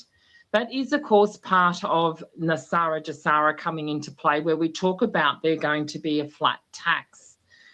How do we get back some of that capital gains tax? My logic still says that it will be claimed back over a period of time, but very interesting. Many modules inside your treasury models that are actually altering. So that was very, very exciting. So not too many girls get excited about going into your treasury and your taxation offices, but I do, and I got engrossed in that yesterday. What's also happening, of course, China, exclusive fears over their exchange fund disciplines. What they're actually doing over there, we're noticing in China that they are revealing all the fraud of their conglomerates or government officials tapping into their sovereign wealth fund. So that's actually a good thing. Yeah, it's not a bad thing. It's not all news is bad, but there is people that are being pulled aside, arrested regarding their discipline, or lack of discipline, I should say, to their sovereign wealth fund in China. I'm sure it's a pretty big sovereign wealth fund as well. What else is also happening is here in Australia, we also saw some banks preventing lending for more than 20% of the value of their mortgage to borrowers. This is actually a good thing. I know it's tough for a lot of people who are probably unaware of the new changes that are going to occur. But what happens there is this is where we start to go into the negative gearing versus positive gearing. And we have to change our mindsets, don't we, ladies and gentlemen? But of course, that is part of this new transition. And I always say, when there is transitions, there's always going to be a few complications or a few people affected by these changes. But change is always good, ladies and gentlemen. What's also happening, of course, talking about mortgages and things, is that we're talking about rental rights and that as well. One of our illustrious states in Victoria, renters are now having their protection of their personal information. This is rather interesting because they have a new compliance system for rentals that commence on March the 31st. So keep an eye on some massive changes leading into the 1st of April regarding rentals. Is this going to be part of JASARA? Rentals now do not have to notify the landlords that they have animals and pets and things like that as well. So again, there's this double-edged sword, isn't there? So something to keep an eye on. But I felt that those was enough changes in the new compliance system. So keep an eye out on that. Let's focus a little bit more on some really good fundamentals called Project Crypto that was released on the 29th of January. Well, it's still in progress, but what's interesting is, as I always say, these are the things that have been going on in the background that are now coming to the public eye but have already been done. Project Crypto, when it was released, was to better the digital asset regulations. This is to do with your Clarity Act, because often people wondering what's happening with the Clarity Act and is it still progressing? It certainly is. So this Project Crypto is signing an understanding to formalise processes for these regulations. That's very important. And sharing the market surveillance data and capabilities between two very important conglomerates. This, of course, is combining all of that data from the SEC, the SEC, some people call it SEC, and of course the Commodities Future Trading Commission, the CFTC. Why is this important? Because this is the price mechanism that we've been waiting for in our currency revaluation as well. So that will also affect markets, in the Forex. And as I said, this will give more clarity on the real value of currencies. So keep an eye out on that. There's been some more movement in the Clarity Act. You're going to start hearing a lot more about leverage points, and this is going to be one of those bit of a sour point, really, if people are not letting go of the old big brother, so to speak. But if you often hear about new leverage points, these are the new things like programmable money. This is not the programmable money that was to be in the New World Order or the big brother. That is being deleted. So if you're still focused on Big Brother and the program that was to be, then you need to reconsider finding that knowledge, because these new leverage points, as I say, are the new link pins in the new quantum system. So it's taking it from the old system into the new system, and then we hit the points on the railway track, and these are your leverage points. Yes, they call it programmable money, but it is not the program that was to be. This includes your tokenization of all the assets and, of course, instant settlements. This is going to incorporate, of course, your AI lawyers, your accountants, your financial sectors, This is bridging into the old logistical lawyers into your holistic lawyers, accountants, doctors, dentists, etc., etc., etc. So hold on to your seats, ladies and gentlemen. There's not a lot of concrete news to give you other than a whole heap of fundamentals, and I do not want to bore you on all of that. But ladies and gentlemen, keep an eye out on all of these things. As I said, these are all coming together. We have over 182 countries that are ready to rock and roll in the revaluation. We haven't got far to go, okay? So, ladies and gentlemen, it is a good morning, good afternoon, good evening, and a good night from me. As I said, So that was a short one. Boz, you were listening, huh? Lurk, I figured you would. Yeah, she just came out. There's a live shooting. See what this is before we go off the air, you guys.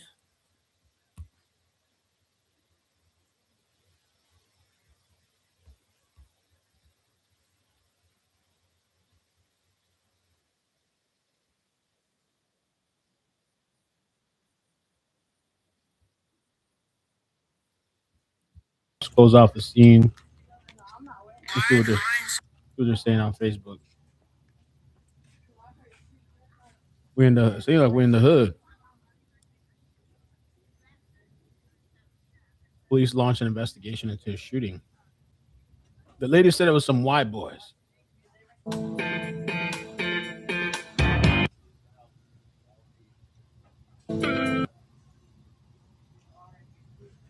Some guy recorded a video driving by. They were on Jerry's car too. Oh, it says 2 men apprehended after shooting minutes ago. And I heard it right here. Like, what are these two? And I was like, there's nothing really there. You can't be dumb. There's no way somebody's getting robbed right now. Oh, that's cool. Yeah, no problem. Thanks. I had no idea that was her son. I didn't even know she had a son or that he was into streaming. Yeah, he should multi-stream. That might be a good deal for him. I find Kick is like a hard place to grow. Unless you're chosen and picked.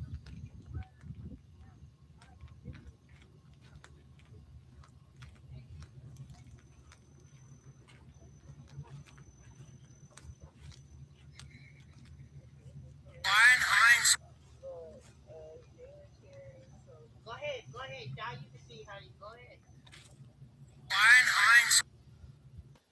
Okay, I guess that was just a small little shooting there. All right, we got 2 shows in. So tomorrow's Friday for everybody. So I might just do, I guess I'll stay at 6. Try to stay with 1 show tomorrow and the weekend. I always change my mind. So God bless everybody. Love all. Please hit the like and make sure all the new people, please go to the description box and sub to the backup channels. Thank you. Okay, finally go. Carol must be sick or something. Tim Rob must be really busy, so I don't know when he'll be back in. Finally go. All right, stay safe, stay strong, keep the faith. Anything breaks through, I'll be on. And and our sign. Never give up. And Italy is beating Mexico 6-0 in the 7th. So that means USA will make it to the quarterfinals. Italy had a win. Well, you got 3 innings to go, but it looks like they're going to win. All right. Have a good Friday day tomorrow. And I don't know, another day of Intel. Signing off, Chico. We'll see you all tomorrow.